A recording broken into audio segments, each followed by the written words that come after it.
Hey everyone, how y'all doing tonight? So, welcome to another Thursday night live edition of the No Life Beekeepers Chat. And who do we got here? We got Stuffy, Steve, Todd, Randy, Hanley. How y'all doing? Oh, we got more people than that. They just haven't commented yet. So smash the like button, get that out of the way so we don't have to worry about that no more. And, the link is posted, so you can come on in. Maybe who knows, we might have a Charlie sighting or something tonight. Hey Lee, you get your new stuff set up yet? James, good to see you. Jim, good to see you. I was just out harvesting some of my berries. Hey Randy, so it's good to see everybody tonight. Hottest day of the year. Not here. I mean, it got hot, but it didn't feel as hot as it was. It says strong gusty winds tomorrow here. Yay. So, who we got? Charlie. Hey. What's going on? Not much. Not much, just hanging out. Hold on. And now I got it turned off. Fed the bees a little bit yesterday, the nukes quart jar. So are you feeding them true 1-to-1 or is it thinner right now? I don't know what it is. I'm putting 2 cups of Pro Sweet and some water and per feeder, or are you mixing it up in bulk and then? Yeah, I'm mixing quart jars. So all I'm doing is I'm just kind of giving them a little bit to kind of get over the hump in my nukes. Right. I found a couple nukes that they got queens and all that, the brood, but they didn't have any nectar in their thing. So they need, they were shutting down. So I threw the sugar to them. And then in my 10 framers are fine. They got plenty of food. So instead of me going and rooting around and all that, which I'll be doing that around the 1st of September, pulling Aprivar out, I just figured, well, I'll just give them each a quart jar of honey or sugar water and let it go at that for right now. I put, those poly hives, I have that license feeder. That license feeder will fit on a regular 10 frame Langstroth box. However, because of the way it's designed with the flat piece being on the bottom, I have those, the brown ones. Yeah, they work good, but you got to use that styrofoam lid on them if you're using that feeder, or a wood shim, right? You'd have to put a wood shim there and then a top on top of them, or just leave it open, but then you'd get like Robin from the top. I just put the damn telecover on and I'm done. But on the big ones, I've switched over from them to the Man Lake 4-gallon jobs. But my nukes, I use the licensed top high feeders for 5-frame nukes. Those things work. I mean, they're pretty nice. I mean, but do you use the styrofoam? Wait a minute, licensed 5-frame? Well, I mean, I got regular 5-frame Langstroth nukes, and I put the licensed top high feeder right on top of that. Okay, they work fine. The only thing is, I've seen some of my telescoping, whoever made them, some of them, the sides are a little shorter and they fit just fine. And the other ones, they're too long and they won't sit down on that thing. Oh, I want to show something on here. Is that the other night on Tim and Hannah's stream, they had Justin Ruger on there. Yeah. And I made a commitment just to show I'm a man of my word. $500 paid accessible beekeeping. So for what, or what did you commit? I ordered 33 of his books, and I'm going to give them to I'm giving them to like kindergarten, 1st grade classes here in the school district. Maybe if someone homeschools, something like that. Nice little kids book. I actually have one. I've met him or seen him at Hive Life a couple years ago, I guess it was. So this is the book. Henry Meets a Honeybee. And from what I gather, it says written and illustrated. Mine's a little dusty. It's been in my drawer. Sorry. by Justin Ruger. And I got the signed copy when I got it. And so I think this is a nice little book for maybe, I'm not sure what grade this would be appropriate for, but it's probably a little bit longer than like a kindergarten. So like maybe a teacher could read it at story time to her kids or something. But it's a nice little illustrated book and helping out a buddy. So I think it was a win-win for everybody. And he said those books should be here in a couple weeks because he's got to order them from the publisher, and then the publishers send it right to me. So I think it'll be a good thing. But I just went live and committed to doing it. And that's just the evidence that I did it. And I don't just come on these streams and say I'm going to do something and don't do it, right? So, right. But that's the thing. So, yeah, my bees are excessively hot. I'm excessively worried about my my splits. At this point, I'm almost writing them off as a total loss. I mean it, and it's not from the split; it's from the hive beetles. The hive beetles are just crushing. And I saw, was it Brian C that comes in the chat? He did a video the other day on a bottom board that looks really great until you go to order it and it's $50, right? But you can order, maybe I'll show that video. Might be a good idea. Hold on. Let me see if I can find it over here. It's called, I think he called it, it's the same type of deal that Chris, the Bugman, does. And I'm trying to think how he spells his. Nope. Of course. Nope. I got to find him. But he called it the Freedom Bottom Board. And it's got these yellow or Homeland Bottom Board. Homeland Bottom Board. And it was really effective. More effective than I thought it would be. I'm a little bit skeptical sometimes. I know it doesn't seem like it all the time. But it was a doggone it. I follow this other guy that is a slot player, and his name is Brian Christopher. There it is, Brian C. Hold on, let me go to his site here. Hey, Mike. Videos. He called it the Freeman board here, and it's about a 4.5 minute video.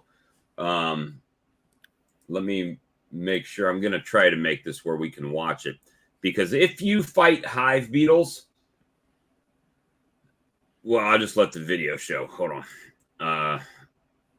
Share screen, entire screen over here. Make sure my audio, I don't know how the audio is going to come through, guys. So we're just going to add it to the stream, and we're going to watch this video. I thought it was good. It's very This is your moment to expand your world after we watch like never before. Oh, come on. Never discuss. We're going to skip it.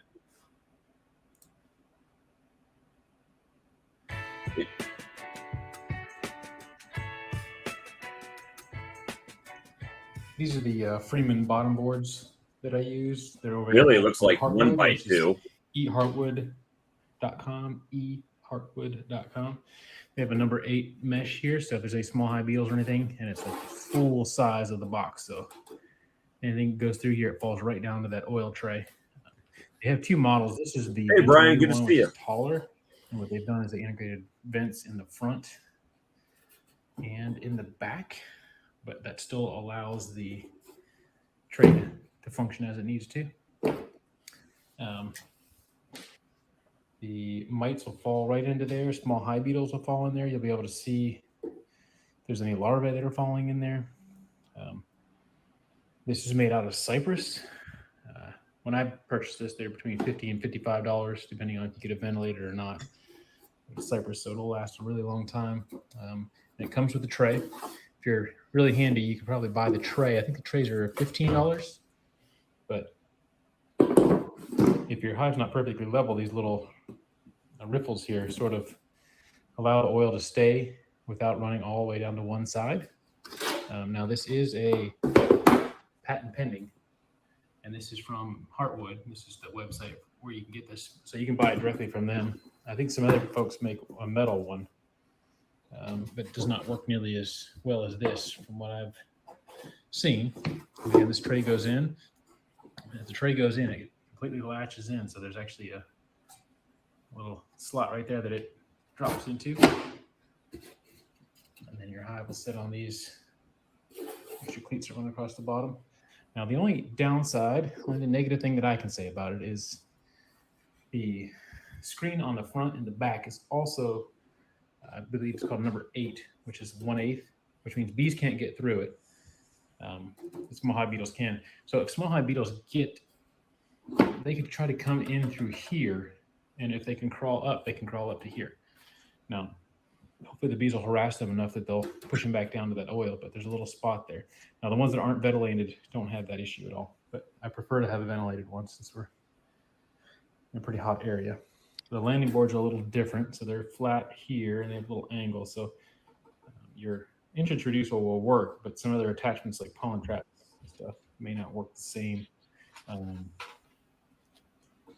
as with other hives. Also, robbing screens that are made to sit into the notch, they may not work very well on this setup. But the amount of hive beetles that these things catch, and it also allows me to do mite counts without having to kill bees, do an alcohol mite wash. I really like it, and I can do my mite checks anytime that I want to just replace the oil. If you have a lot of small hive beetles, he does a demonstration. It's very passive. Or he shows what it's like after a couple of days. Freeman bottom board. This is hive 4. Quite a bit of small hive beetles. Right, an impressive amount there. And this is the side where the entrance is. So they're getting them in and they're pushing them down pretty quickly. These are the corners. So there's 439 small hive beetles in this after 3 days. There are 200 mites, which is the 67 mites per day average. It's an absolute least treated as well. 367, 439 small hive beetles. 5-4. So I thought that was a great video. So Brian C., good to see that, and I'm glad you shared that. The only thing is that they're $50 a piece. That's the only thing. Yeah, it's a little bit steep. However, I've lost 5 colonies so far to infestation stuff, right? So if you figure that, I mean, at $200 a box, I've lost $1,000 in bees right there, right? So, and that's just at a nuke price, right? So, I mean, I'm beginning to start to swing towards that direction. I'm just trying to look at how it's how in fact, yeah, you could make one. I'm wondering if I could just router out a regular old wooden bottom board, put some mesh across it, right, and slide the tray in. I mean, there's really not much difference in the side. Basically, it looks like they took some, I don't know, 1x2, 1x3, and just put it across the table saw and cut it. Yeah, sawed a channel in them right at the same. Sawed a channel and tell them you're done. And slide that thing in there. But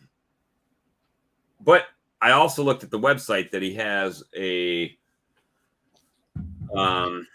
You can get them like wholesale, you know, if you want to be a reseller type of thing. So maybe that's the option. So I'm why don't you invite him on the thing and tell him to send you a demo machine? Then you can demo it for him. Hell, I'd even buy one for that. I mean, I was thinking about buying 5 or 6 of them. I mean, the amount of bees that I've lost, and I was thinking that same thing with them licensed top hive feeders, because the bees can't get, I mean, it's like they don't come in to go up into the feeder for like robbing. So I fed 1.5 gallons or 2 gallons to those 2 colonies. I could just move the lid and the thing and put a regular lid on there and move those feeders to another box too. So, yeah, I mean, I thought that was a good one. And Chris, to be fair, Chris has been telling me about those, but he gets the ones with the slide in bottom. I like those baffles because, like he said, if your hive's not level, the baffles keep the oil in there as compared to all of it sliding to one side. Right. So that's a pretty good thing. I didn't have many hive beetles last year, but I think the rain really brought them on this year. Really did. But Charlie, what you got there? Cheese? Not a cheesesteak or a cheeseburger.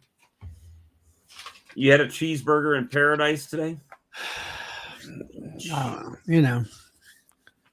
went over to my neighbors and he had, 6. He had 8 hives. And I don't know, we were over there back in June, I guess it was. And I found like a queen and a daughter in one of the hives. We made a split, and he had somebody, he went down an hour or 2 from here and picked up a couple hives. And so he had expanded to 8. And so I went over there today. One of them that he had bought or picked up the hardware and stuff, it's queenless. And then the other one's doing good. It's got a queen. We found the queen. And then we went through the rest of them. They were pretty solid bunch of bees. But one of them was super noisy as all get out, and got into that. There's a lot of bees in there, and it was a queen in there. I had marked it at June, whatever it was, the date that there was a queen, but now it's queenless. So I said, well, you can either combine those bees with these bees, and all like that. And now he's went from 8 down to 6. And I said, there's no sense in trying to find a queen now. Too late for any mating queens. I'm worried about my yard because since I've shaken the bees down, I've had a couple swarms a week, at least 2 swarms a week, 2 to 3 swarms a week that I'm seeing, the ones that I actually see like taking off and stuff like that. Yeah. Who knows about the ones that I haven't seen, right? So now you're shaking them down. So what are they in? How many boxes? Most of them are in a single deep or a deep and a half right now. And there are a couple double deeps out there, but yeah, I know a lot of folks talk about, I try to get into that. Well, like it was like 2 mediums or a single. And it's like, how do you get them bees to go, pack them bees in there like that? Yeah. And that's 2 years ago. And I had a swarm out of one of my hives. Now, part of it was because I fed them too much. I dumped they needed feeding, but not that amount. I didn't. And so I had that fine line of figuring out how much room is too much room for them and how much is not enough, right? So if you give them too much room, then you got the hive beetle slime out issue. If you give them not enough room, then you got the shaking them into the trees issue. So, well, what I learned was that I had good strong hives at that time. I said, okay, I'm going to keep them in 2 mediums. Well, they're all out the front and up the front of the side and off the side with bees and everything. And then one of them swarmed on me. And I'm like, So I had, let's see, what was it? You mean like that? Yeah. Is that just one deep? That's a single deep. And they're all I'd be putting a medium on that or another deep one too. and So what would it boil down to was I went out there one time and I had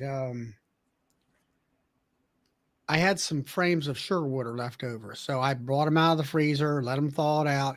I put them in a medium on top. There's James, I think. that's James and Alan. That's Alan. That's Alan. Oh, we're getting the loop on there.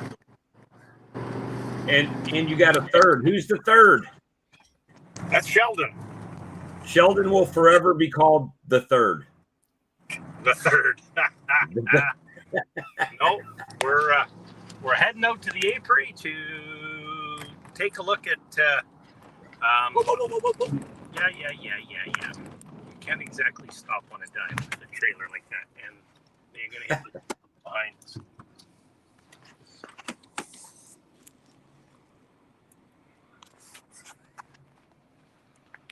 What do you do? Wreck the truck? No, It is Toyota. It probably bent right in half.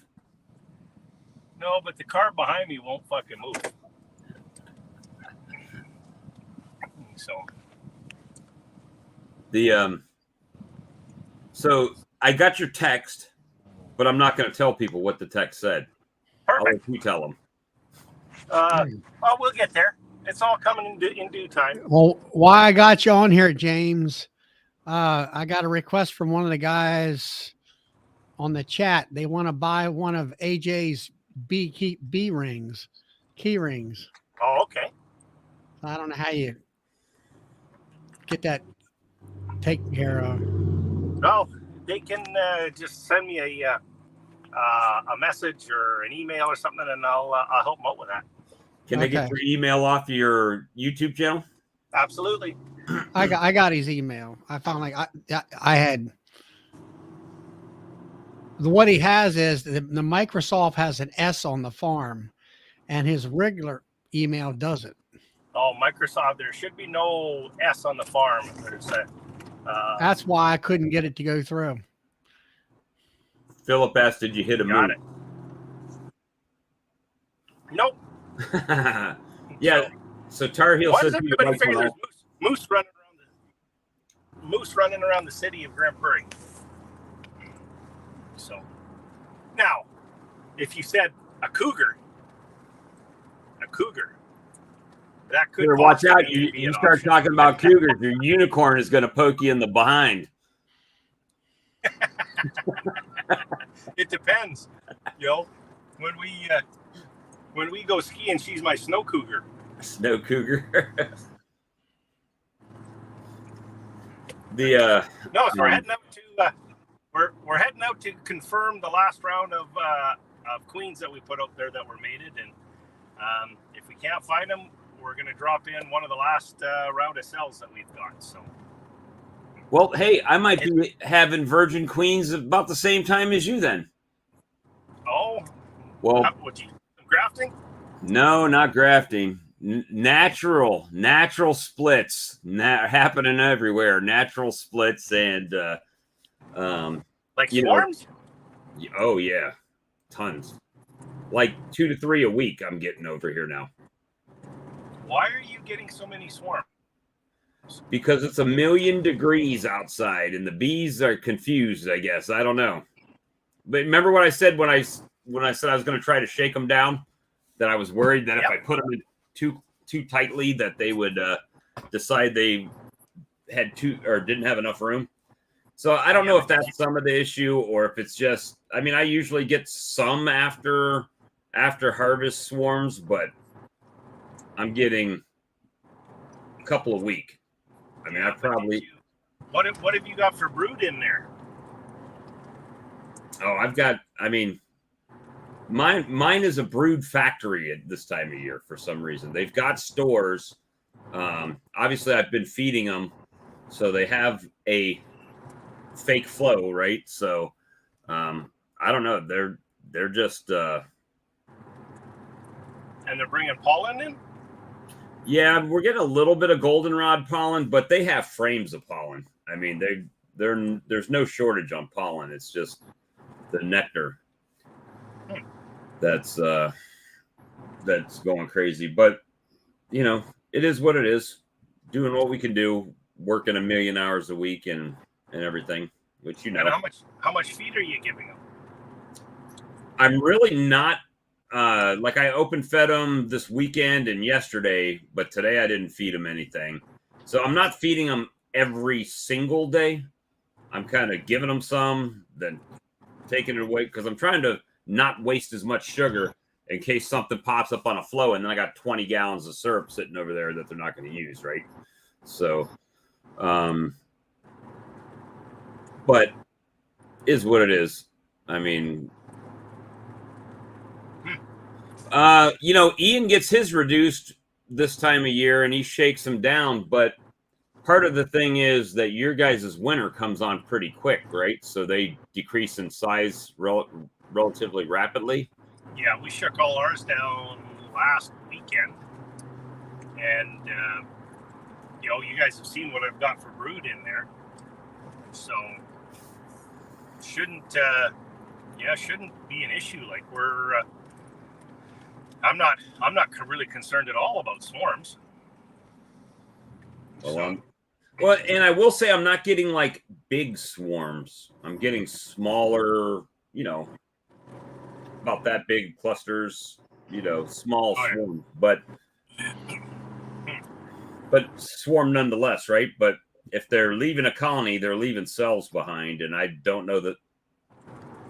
And I have had success this time of year, so I can't really say it's that, but because there's not as many queens looking to get mated right now, I don't need as many drones packed like I do in the spring, right? So, well, that was going to be my next question. Do you have drones? I do have some drones, not tons like in the spring, but I do have some. Yeah. So we'll just play it out and merge them down if we got to, and combine them back if we have to, and make it work. We'll make it work. And then I'll call my buddy James in the spring and say, "Oh, James, what am I gonna do? My shit's all messed up." One of these days, I won't reel you back in. I'll be there pushing him off the edge, and then he won't have to do it no more. I'll wait till you're off the edge and you're in the spiral dive, and I'll pull you out just before you crash and burn. That's right. Well, it's pretty close to burning right now. I mean, yeah, it's only 18 degrees C up here, and it's been raining for the last 2 days, 3 days, 2 days.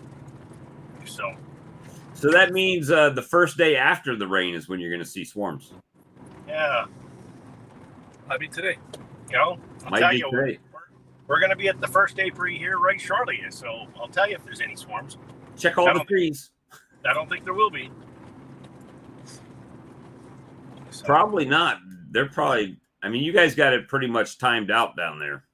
See, Jim said he had two swarms last week down there. So. Well, I've caught 2 swarms in the last 2 weeks, 3 weeks, but I haven't had any swarm. They weren't yours. They were somebody else's. They were mine. No. They're never yours. So. They were not yours.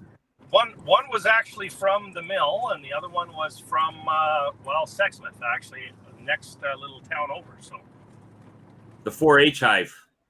They're 4-H hive, exactly. So do you keep those? Their hives are actually in Sexsmith, right? No, their hives are on my apiary. I don't know if you can see what Alan's showing you there. Is that a tornado? No, he's trying to show you the alfalfa crop here. So it's actually starting to go into bloom again. Really? So you're going to get more honey. The alfalfa and clover, yeah. So it literally blooms all the way up until it starts snowing. Well, it won't produce nectar up until it starts snowing. So, it might there might be blossoms on it, but it won't produce nectar at 18 degrees. Yeah, but aren't they cutting that alfalfa about when it gets about 2/3 bloomed? Well, they cut that once already. I don't know if they'll cut it again this year now or not. Sometimes I mean, People do, around some here they people cut don't. that. We cut it every 28 days. So, but yeah, all the farmers have their own management system. program. I guess maybe that's the way to put it. So are you guys? You're heading out to the apiary. You're gonna do what today? Feed? We are going to no. So they're probably out of feed, but that's not the end of the world right now. We'll get more food on them this weekend. But right now we're going out to take a look to confirm that the virgins that we have in there are mated. So we're gonna.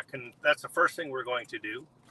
And if they're not mated, they're going to get pinched off, or we're going to drop one of the remaining cells that we have back in there. So the girls will soon be kicking the drones out. So we're on a very tight window here right now to make sure everything is queen right before the before the end of this. If you had your AI, you could assist them with that drone kick out.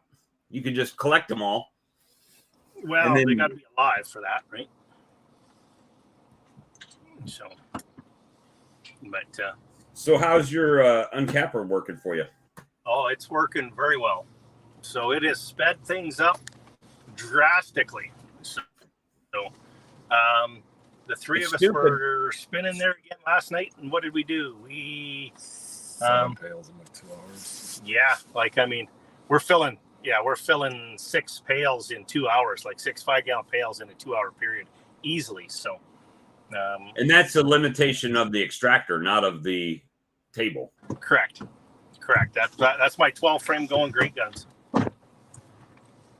Well, but heck, that's still, if you think about it, it's stupid good how fast an uncapper makes the work. The automatic uncapper. Absolutely. Now we still have a lot of picking we have to do this year, simply because a lot of this comb was first-year comb. So instead of having it set up with 9 frames in a box, we've had 10 in most of them.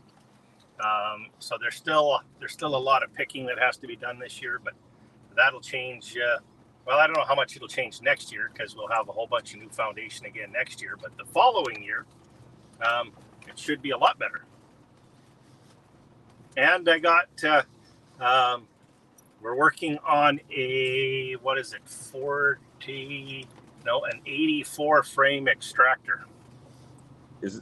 I saw one of, is that the one that on Facebook Marketplace? I saw one down there. So I don't believe so. Is it a radial or horizontal? It's a horizontal. Yeah, it's not the one I saw. So it is a Cowan horizontal, which will complete the Cowan line. Oh, the girls are flying. Well, it's only 8:30 here. Well, 6:30 here. So you got like another 5 hours of daylight over there. Well, not quite. It's dark here by 10 now. We lose the daylight quickly up here. All right, so I'm going to ask you a question. 9. How many colonies do you have in that yard? What did we say here? 89 in this yard.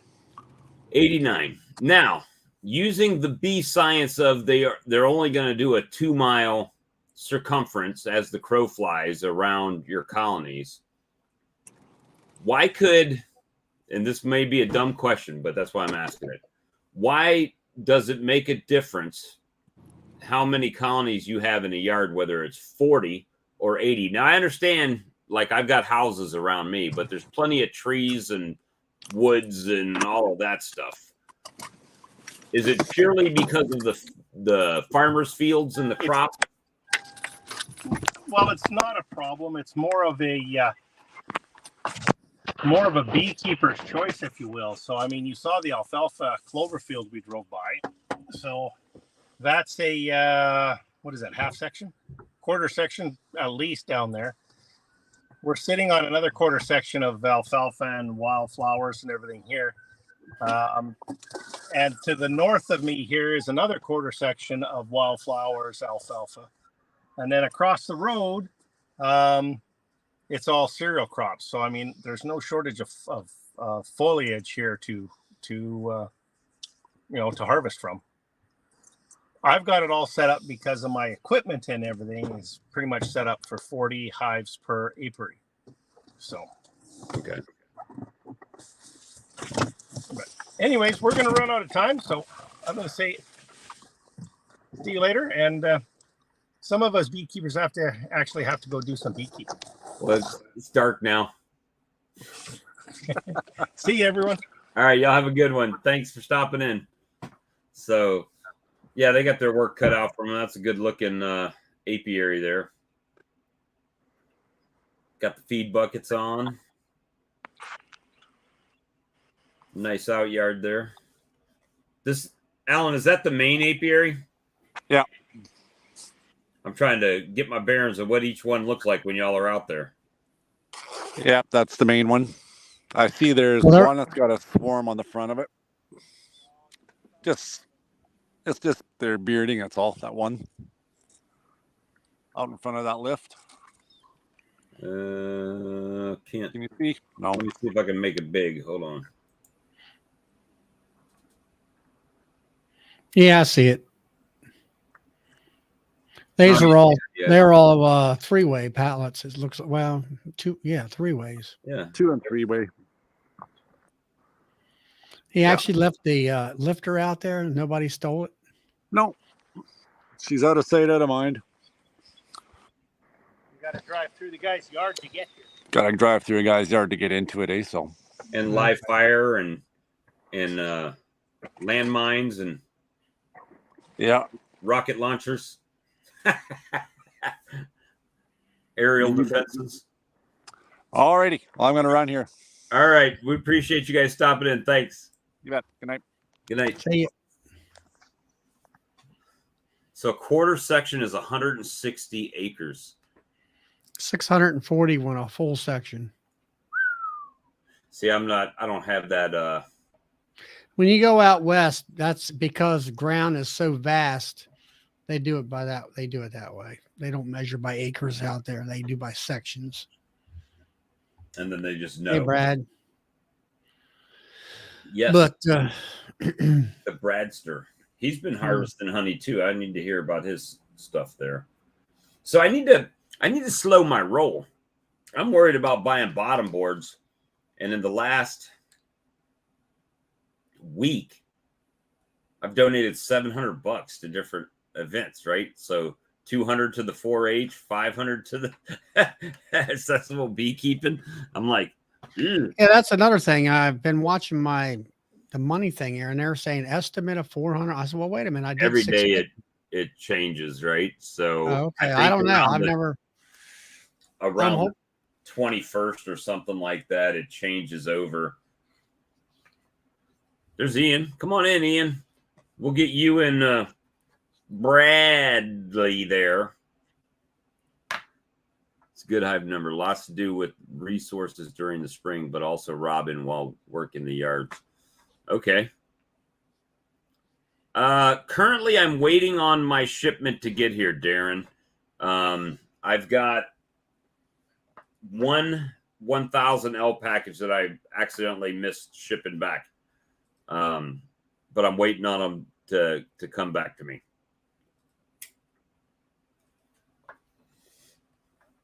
Let me see. Hey, boss. All right. So you got big things happening tomorrow. What's on tomorrow's live stream for you? For me? Yeah, you got something coming? No, not really.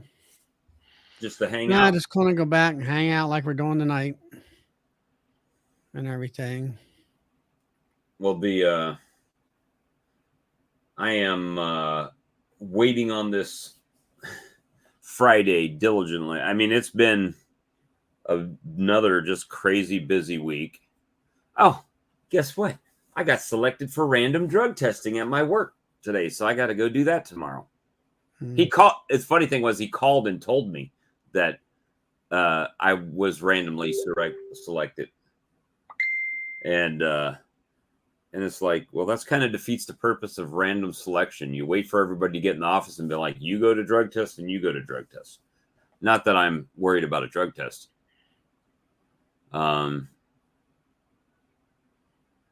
Yeah, Jim, they got vendor contracts everywhere. Even the big guys. The big guys got it now. So you know how many I've probably sold no retail Apis since Man Lake picked it up. It's good for 2 years, but you got to be. I did not yet, Todd. So for 2 years, there's a. But you got to keep it. Once you open it, you got to put it in your freezer, especially if you're down here where we're at, because of the humidity. And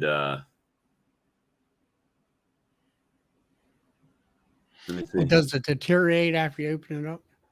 Well, it absorbs moisture, right? So it doesn't bug me if it turns brown because I'm adding moisture to it when I mix it into my syrup. However, Right.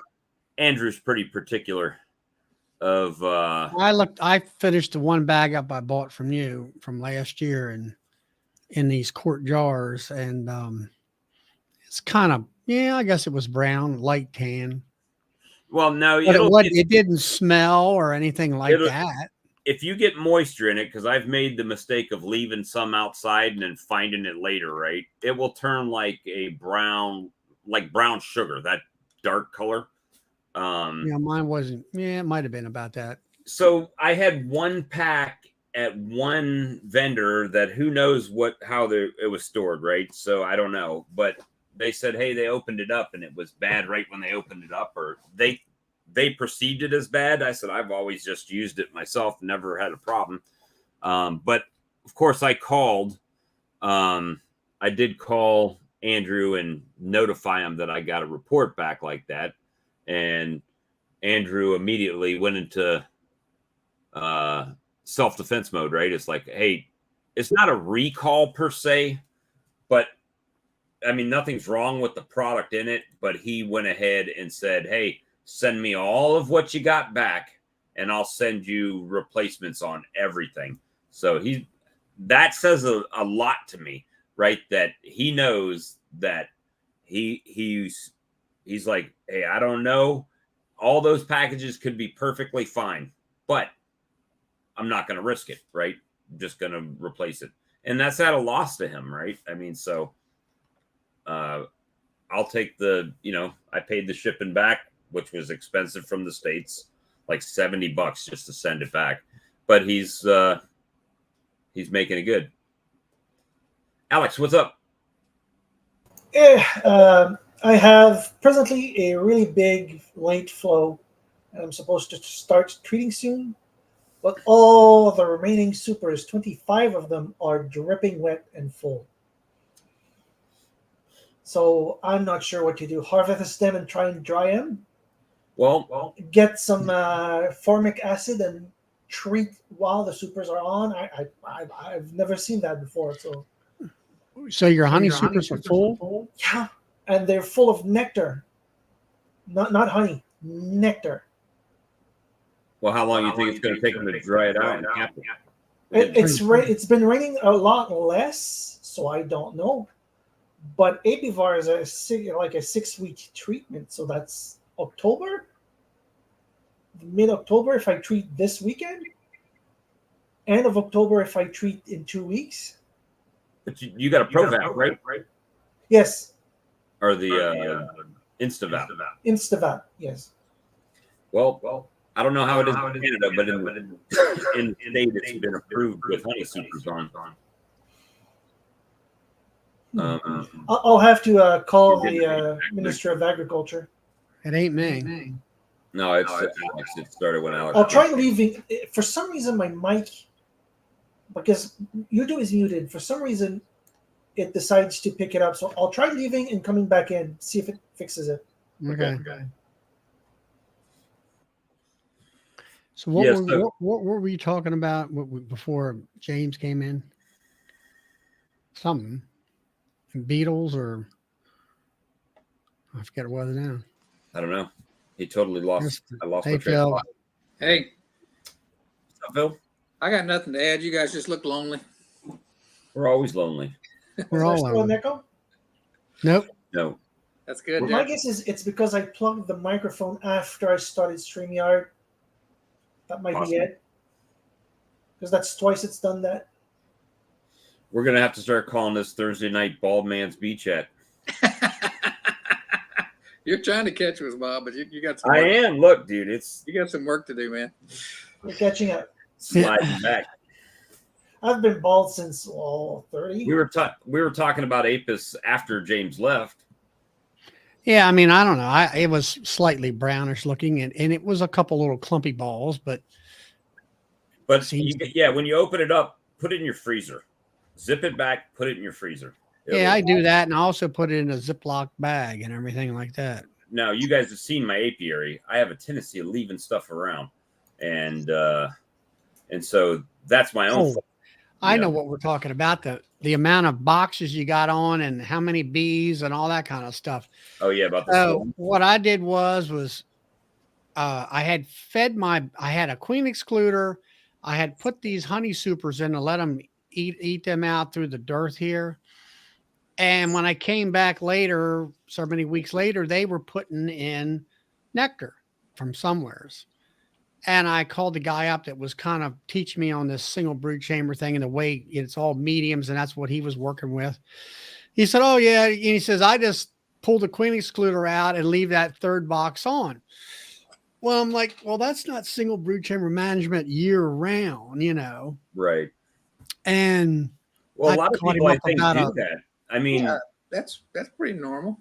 you could double it up right now, Charlie, and go to like a double deep situation over the winter, and then split back and add queens in the spring, and you got your nukes already made for you right there. Yeah.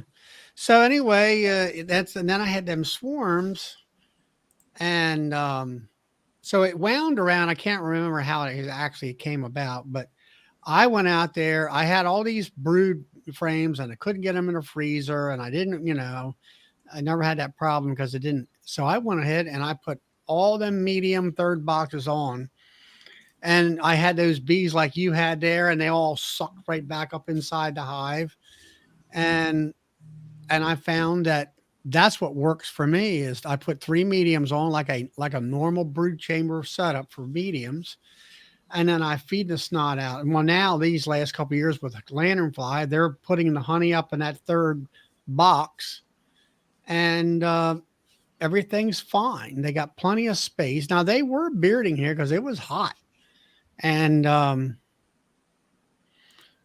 yeah, Formic Pro we can use that here with supers on. And so anyway, is that what those grape things that you're talking about? Muscadines, you have volunteer. I'm actually standing in the bed of my truck. That's Okay. how tall they are, but never had fruit on this property before. Really? That's good. So all of a sudden, after 5 years of having bees, I've got different fruits starting to bloom. I was watching. But anyway, that's what I went to. My process is I go down to 2 mediums while the supers are on with a honey excluder and all that, and then I put that brood box up on top, and it works. And my hives are just packed full of bees, just about like what yours is showing. That one there with that deep, I'd either put a deep on there or at least a medium on there.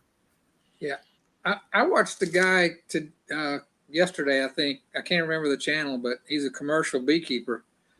But he takes he does single deep brood management, and he takes after the honey harvest, he comes back in. He pulls out a couple of frames because he's going to put a feeder in the bottom. He pulls those up, and sometimes he'll bring a couple more up if they've got plenty of bees. And he puts a double screen board on top of the bottom deep, makes a split with a sail on top of it. This time, right after the harvest, which is like middle of July, builds those up and takes them through winter just like that. The bottom deep, double screen board, and basically a nuke on top that he feeds. He feeds them too. And he says that those top boxes are the ones that come out of spring and just kick ass and make a lot of honey. And he just splits them back off and goes back to a single deep brood management. Most of what I see, they do that in the spring. Rather, he does it in the late summer and the fall. The reason he said he does it so early is because it says it gives him like 2 or 3 chances to get a queen back mated. He'll come in 3 weeks and check it. He'll give him another chance, and he might give him a third chance before he gives up and does something else. Right. It's pretty smart, I thought. My two frame mating nukes that where it was obvious there was no queen and like the bees got robbed out or something. The ones that did have queens and were packed with bees, I took those frames and put them right on top. So now they're 2/2s. So I think in your situation, Bob, is that where you're located at with all the heat, and then you have an effing beetles. The effing beetles. You're extending. You know, Hey, you have Darren. a very long extended bee season. I think Darren, he said he was in Kentucky. I had a question there about where he was. I think he was in Kentucky. I couldn't do that because I don't have enough drones. When we get into the drought or the dearth or whatever you call it, they just kill all the drones off. So we don't have enough drones to make queens right now. In September, they'll start bringing the drones back. And then they'll kick them back out.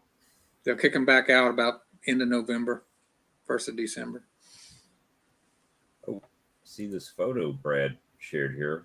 Let me present that. And then we'll get his dissertation on it. Dissertation.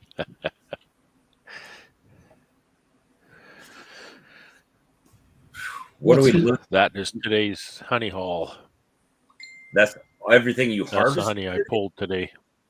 That's what I pulled today. Holy Christ! What's That's it doing? All About those 20. boxes, Brad? Yeah, I pulled all those today. Is that a robbing station or is that? Or are you just waiting for it What to do you take mean? them inside? They're full of honey, right? Oh, what? Man. No, I just I'll pull, I don't know, 3 or 4 skids, and then I'll just move them outside the fence. But these And have when not I'm been done, I just extracted out yet. Bury them over to the honey house. They're ready to be No, extracted. those are full. Okay. There's probably Well, 2,500 pounds or so there. I see a bunch of And, bees hanging on one of those boxes. It's optical illusion. There's no bees hanging Okay. over the right there. Yeah. That's a fancy paint job. There was some Oh, okay. boxes I got painted up. So how did you manage to So- keep the bees from coming out there into them? Are they just away from Well, everything? he's got the You the know, skateboard, there's right? He's got a There's little a- flow one, don't you?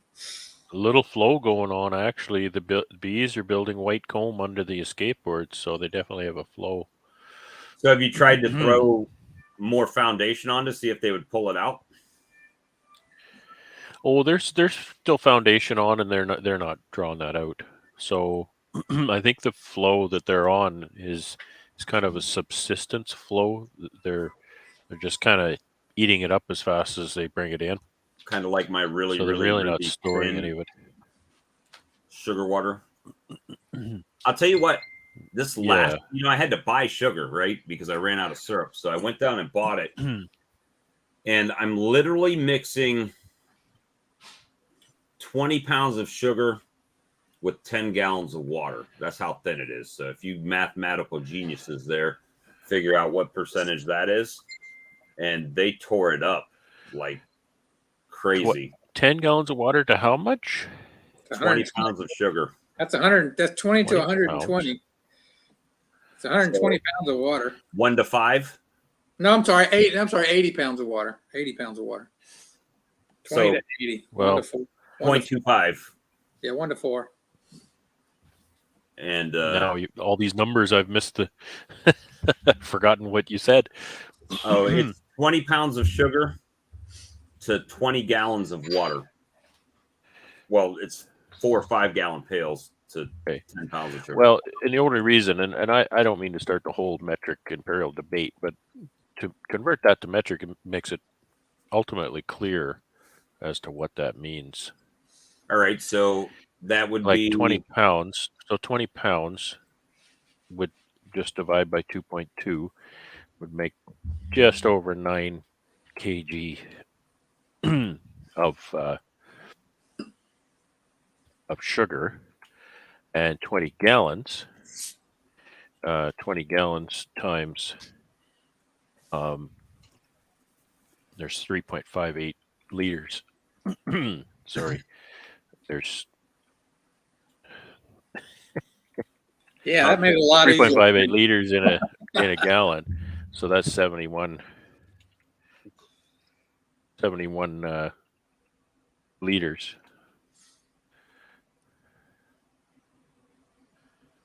So that's pretty thin. 1 to 4, right? Yeah, Like 24. 25% sugar. Yeah. And they will destroy it like it's nobody's business. And that's what I'm saying. That's just enough for them to come back and feed each other. Yeah. It's not really storage material, right? It's 1 just to 8, 1 to 7, one Well, they to should- almost 8. They might brood up on that. well, for me, it's just something until another flow starts. It's not designed to be Right. stored, and it's just to give them something to keep them from dying with their proboscis sticking out like, nothing's happening. I do a 4-pound bag of sugar with a gallon of water. That's That's like 1 to 2. 1 to 2, yep. And that's what I've always done until I get later, and I'll do 1 to 1 later. And if I've got something super light getting into December, I might do a 2 to 1, but I hardly ever do it. But we don't have to worry about it here. We can wet feed all winter long. It's no big deal. Same here. And plus, like, I put it in the top hive feeders of those Lyson hives, and like 2 gallons in each one, and they sucked it dry, like gone. So they like it thin, but it's You got less sugar in your sugar water than Coca-Cola has in there. oh yeah, for sure. Well, again, it's just something for the foragers to do because they're going to fly regardless, but at least they're getting some sucrose out of it.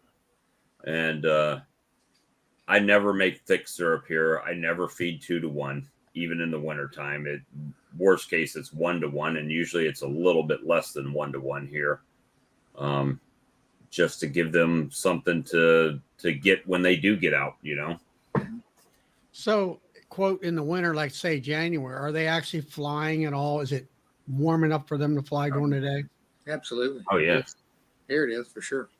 It might not be, but it's most time it is. Yeah, usually they can get out for a few hours during the day, right? You want to see a shit show.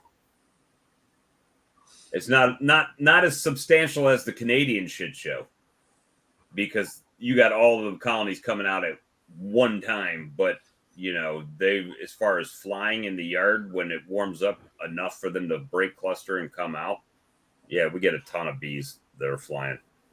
Now, Todd says because of the rain, I presume that rain gave enough moisture for their flowers and stuff to bloom more so. So I've come up with a plan. My daughter's supposed to have her baby within the next week. That's the due date, right? So I said, well, if I wait till he's 4 and I get him a suit, by the time I'm 65 and able to retire, he will have had like 7 years of bee experience. He can take the show over at like 11. At like 11, he can just run it. So that's the retirement plan. Yeah. The most my bees have ever stayed in the hive. We had the big snowmageddon here when everything shut down, the power failed and the grid failed and all that crap. The bees were in there for about 5 days. And when the sun came out and it got up to about 30 degrees, they were out and a lot of dead ones too, but yeah. So 5 days compared to what Brad has to go through. It's really a contrast. In that we've talked about that a little bit. Which one is actually better for the bees? I think, and of course, Brad will. I'm going to say neither. Somewhere in the middle is better for the bees. Yeah, But you know, the fact that they're clustered and they're not flying until they can fly. You know what? Like, I'm going to say that ours is better for the bees because we can intervene and feed them. They can't really. They can't do much except wait. Yeah. I would agree with neither one is better. Yeah. They're both they both have their difficulties. The lack of flight is what allows our bees to stay alive for 5 months with, Yeah. And with what you just said though, Phil, is, man, when I'm done preparing my bees by early to mid-October, what I've done up until that point, that's it. The fate is sealed. Yeah. Right. Right. I'll know how I did. First of May, I'll know how I did, and there's really not a lot I can do otherwise. Yeah, in the right scale, in the context of scale, perhaps I can feed, maybe some fondant or something like that. But practically, in context of how I'm doing things, stacking them up in the shed and whatnot. Well, you can get at the top one, I suppose, if you want, but that's it. Yeah. Now, I'm amazed at how you guys can manage, because it's like this spring when Ian went out and bought all those bees. He got a lot of criticism for that. But the thing is, he can't wait even 1 week to make that decision. He's got to make that decision and live with it. And it's got to be made right then. We can sit around and make that decision for 3 weeks because we have that, our season's expanded that long, but you guys make a decision and go with it and live with it. And yeah, you can kind of do something and then a week later you think, maybe you change your mind, you do something else. Yeah. It's not the case here. Flipping a coin. You make your plan and you do it, and that's what you're gonna do. You can order 100 queens and then most of them die and then get them next spring. Mess with you, Bob. Yeah. Or you can order queens in February when they want you to place your order, and come the middle of May, half your bees are dead and you can't use them. Yeah, it's no win. Well, here's the question. We are in the system of using Langstroth with bottom boards and everything. And this is just a question. Have you ever seen obviously open air hives in Canada won't make it through the winter. That's a given.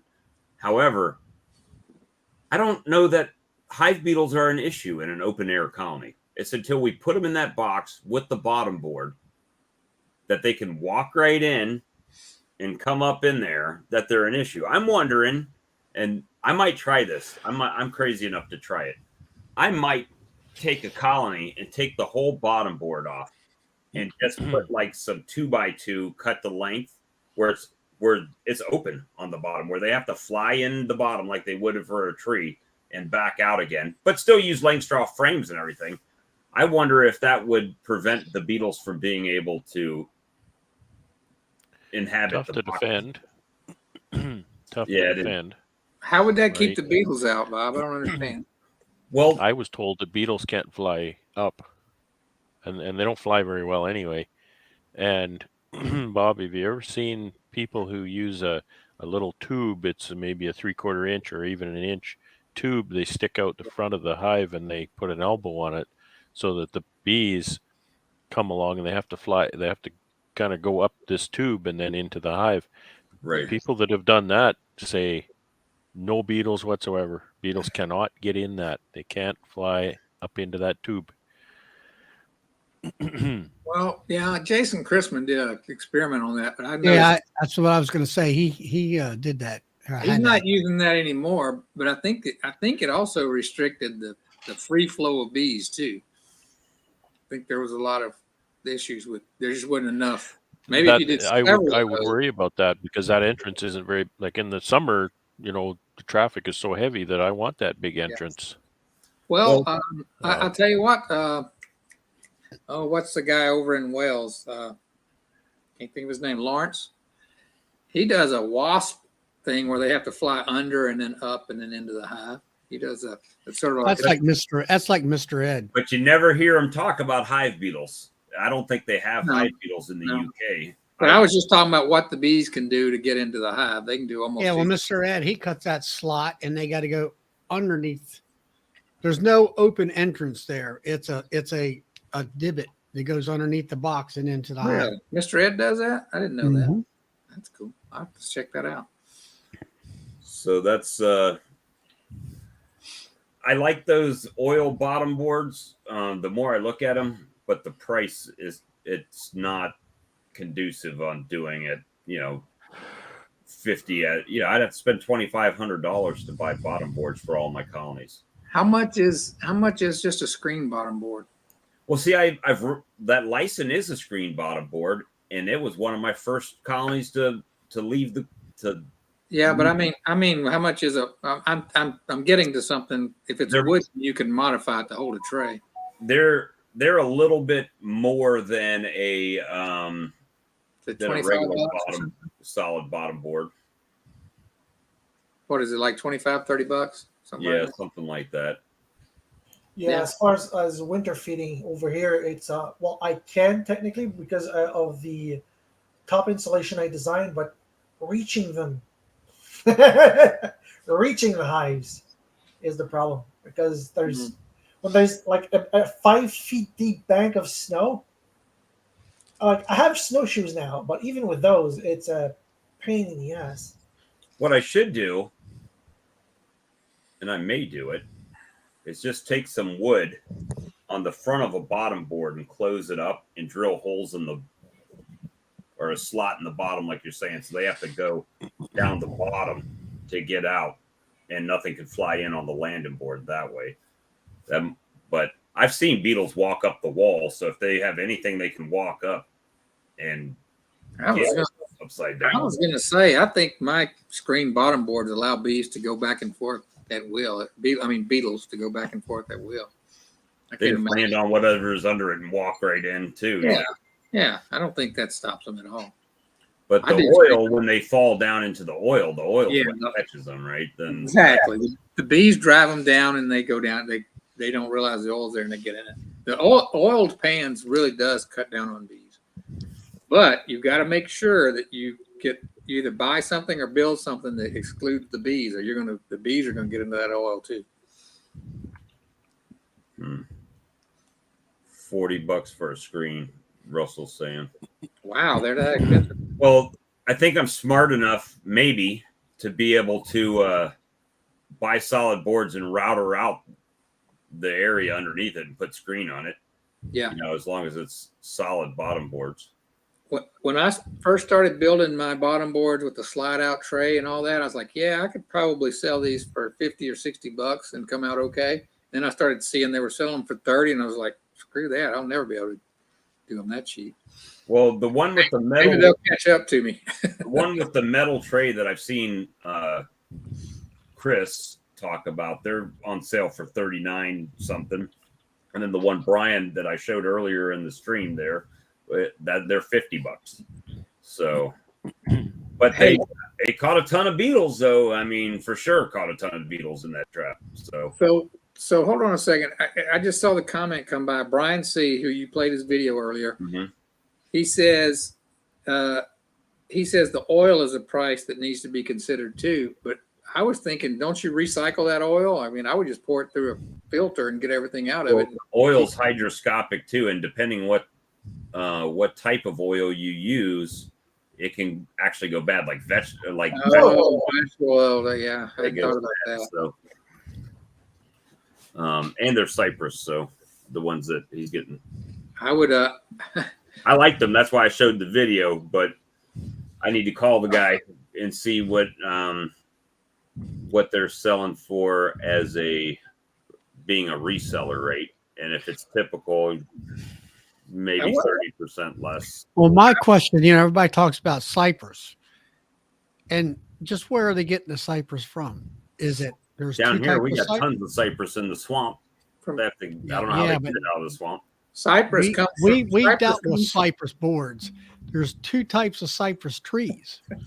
There's the one in the swamp. That's the one that's rot resistant.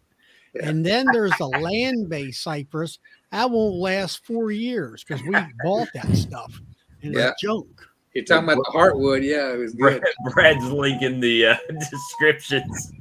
I'm sorry. It absorbs moisture. There you go. I'll just say it that way. I thought Cypress. I thought Cypress came from Cyprus. I found my brother put a cypress. Brad gave me a little chuckle. Cypress. My deck on dig his porch. was it's a G, Bob, not a D. Oh, hygroscopic. And, Sorry. It did not last 4 years. Well, hydro is water, right? Yes, So but it's hygroscopic. I'm sorry, I misspoke. Hey, Just I trying to gave it help. the old college try. Okay, Brian said he pours his oil through some Dynamax towels, and it works 5 or 6 times before it gets rancid. I shouldn't even admit this, but one year I fried a turkey, and I left that oil in the pot for like 6 months, Ugh. and all the stuff settled to the bottom, and the oil at the top was perfect. I used it to fry stuff for another year. So I don't know, maybe heating it after you used it might Kind of like fast food restaurants, never clean the oil. They used to use butter to preserve fish. They'd cook the fish in like a large amount of butter, scrape all the breadcrumbs, and then let the butter become an insulator, and it would not rot. I'll bet heating that oil, Brian needs to. Damn you, Brian Brad. won't come on and discuss it with us. He needs to try heating that oil and see if it lasts longer. Brad's giving us the thesaurus over here. I just want you to sound as smart as you really are, Bob. Did you know what I was saying, though? I care about you. Well, I'm over here care being about a you. pyramid tonight. He cares about you like your 4th grade science teacher cared about you. I'm trying to help. That's a The, very common error. And Brad, the vocabulary man. we use that term a lot. Beekeepers is- use that term a lot regarding honey and whatnot. And What was Bob saying? It's I a didn't common even error. recognize it. I said it was hydroscopic, and it's hygroscopic. Oh, is it? Okay. I said hydroscopic means you can see through water. Okay, hygroscopic. Okay, great. Hygroscopic is You taught 2 ignorant Southerners a new thing absorb tonight. moisture from the Good job. Oh, that's good. Good stuff. My kids are going crazy on chat over here. I need to mute that. Sorry. There, got them muted. But what's another word for thesaurus? Book with words. Dictionary. Yeah. Not dictionary. I thought it was Brontosaurus. Brontosaurus. Oh my gosh, you guys. So on this channel, on the stream team, they're lighthouses. So we're going to be pyramids over here. The answer is Brad Hogg is flower for the win. I'm not a thesaurus. I can hardly say it. Now we you're an aposaurus. I'm an aposaurus. Yeah. Aposaurus Rex. Aposaurus Rex. There you go. Let's see. Now we're going to look up thesaurus on Google. Misty's got you thinking. It's going to say Brad Hogg. It's going to have his picture right there. You do know what a thesaurus is, don't you? Oh, yes. But I'm looking for synonyms to a specific word. I guess not everyone would get that joke because not everyone perhaps knows what a thesaurus is. Thesaurus is a book that gives you alternate words that mean similar things. So it's a book of synonyms. That's the joke. If you want a word that is like another word cinnamon. for something, you look in the thesaurus. That's I'm not right. much on cinnamon. Loses something when you explain it. All right. So while we're talking about words, we'll be, instead of being lighthouses, we're going to be candelabrums. We'll be Candelabras. Yeah. We could be menorah. We're menorahs. with the The was there 9 candles or something? Now you got to say it with the right voice, Bob. What? Instead of being lighthouses, we're going to be candelabras. Not everybody got that it was a joke. Yeah, that's right. I did, Brian. That's why I said that Brad's picture was right there next to it. That was What joke? pretty funny. Or we can be gasoliers. We'll be gasoliers over here. So we're like lighthouses, but only different.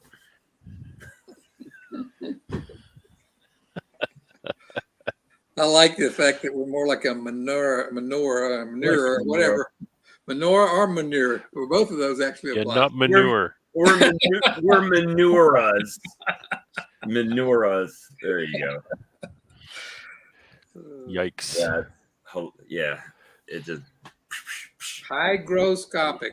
I've got to start using the right word. That's Well, the that's word of the day. called a Hygroscopic. hygrometer. What's the word that where it Hygrometer. gives?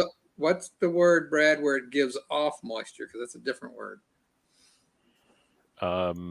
Hydrophobic? There's hydrophilic, hydrophobic. Yeah, see, that's a good one. I just want to appear wanna tell smart you at the right. farmer's market. Hydrophilic absorbs water, like hygroscopic, I would guess. Hydrophobic. I think hydrophobic repels. would be because it's Hydrophobic. Yeah, repels. phobic. That's Yeah, the fear of water. Yeah. Hydrophobic and hydrophilic. Okay. Hydroscopic. Remember in the movie Old Yeller, he's got the Hygroscopic might mean both directions. Who knows? what is that, Phil? I said hygroscopic might mean both, right? Mike says getting bee information from Bob is like going to a proctologist for a toothache. Repelling water. There you go. Mike is the supporter of the year. Hydrophilic is a little different than hygroscopic. Hygroscopic would tend to draw water in. Right. And hydrophilic, and see, this is the confusion because hydrophilic, it's not a G, whereas hygroscopic is Right. having a tendency to mix with or dissolve in. So I guess hydrophilic, you talk about. Well, honey is definitely that. I guess honey would be hydrophilic too. I guess because it easily dissolves in water. But hygroscopic, I think, specifically means that it pulls in atmospheric Hydrophobic moisture, Okay, humidity, it's actively pulling in rather than being just able and to not water necessarily, but humidity in the air is hygroscopic. Is how that would be different than hydrophilic. Okay, so you're saying if you put water, it'll blend in like honey, but not like oil. And then it's hydrophilic, and then hygroscopic means it would absorb moisture out of the air. Okay. Right. And it's both of those things. And that's we're concerned with mostly, Phil, you did that video recently on trying to dry that honey, and that's kind of the principle. It's not only will absorb moisture from the air, but it'll also give it off, which you learned in your test. Yep. So back to Alex's question earlier. He's got supers full of nectar, but he wants to treat his bees. What should he do? Just leave the Limited nectar on choices. there. You don't have to feed, right, Alex? In my opinion, I'd leave the stuff on there and let them eat it and treat them for what for the varroa. My question would be: have you done the shake test? Does it shake out like nectar? Or it drips when I shake it. Okay, drips, but it doesn't just pour out. What does it do there? There's a difference. If it's just nectar that was put in yesterday, it'll come out like water. But if it's a few drops, it drips quite a bit. I shook one and it sprayed it all over. Because I would, if that were the case, I would be tempted to bring it inside and, take advantage of that hydrophobic hydrophobic property and get the just trying to make a full circle here. Yeah, but you Alex, can. I Alex, don't know we- how long that would take, but you can do that. Harvest that, put it in a room at 50% ish relative humidity. You may want to go lower because you want to speed things up a bit, and it will dry down. And it really doesn't take that long to dry down. It's pretty quick when it's in the comb. Extract it, and you're kind of You're in up the trouble creek, then. as Phil learned. Well, and that's the thing that I learned the hard way was just everybody says that when it's capped, it's fine. That is not true. All of that stuff I had trouble with was completely capped because that's all I pulled in that first pull. And it was wet. It was really wet. So after that, I'm like, no, don't just take capped and uncapped, dry the hell out of the uncapped and mix it together, and then you're fine. Yeah, that's why my hot room sits at 50% relative humidity. Regardless of temperature, it sits at 30 C, but 50 RH. Yeah, because sorry. Jim says you have time. You have I still have 25 supers left on the hives, and like I tried to grab a few tonight, this evening, and when I took it up, like I shook it and it just splashed. Yeah, Man, they'll eat that pretty fast when nectar flow Okay. dries up. So waiting is an option, I guess.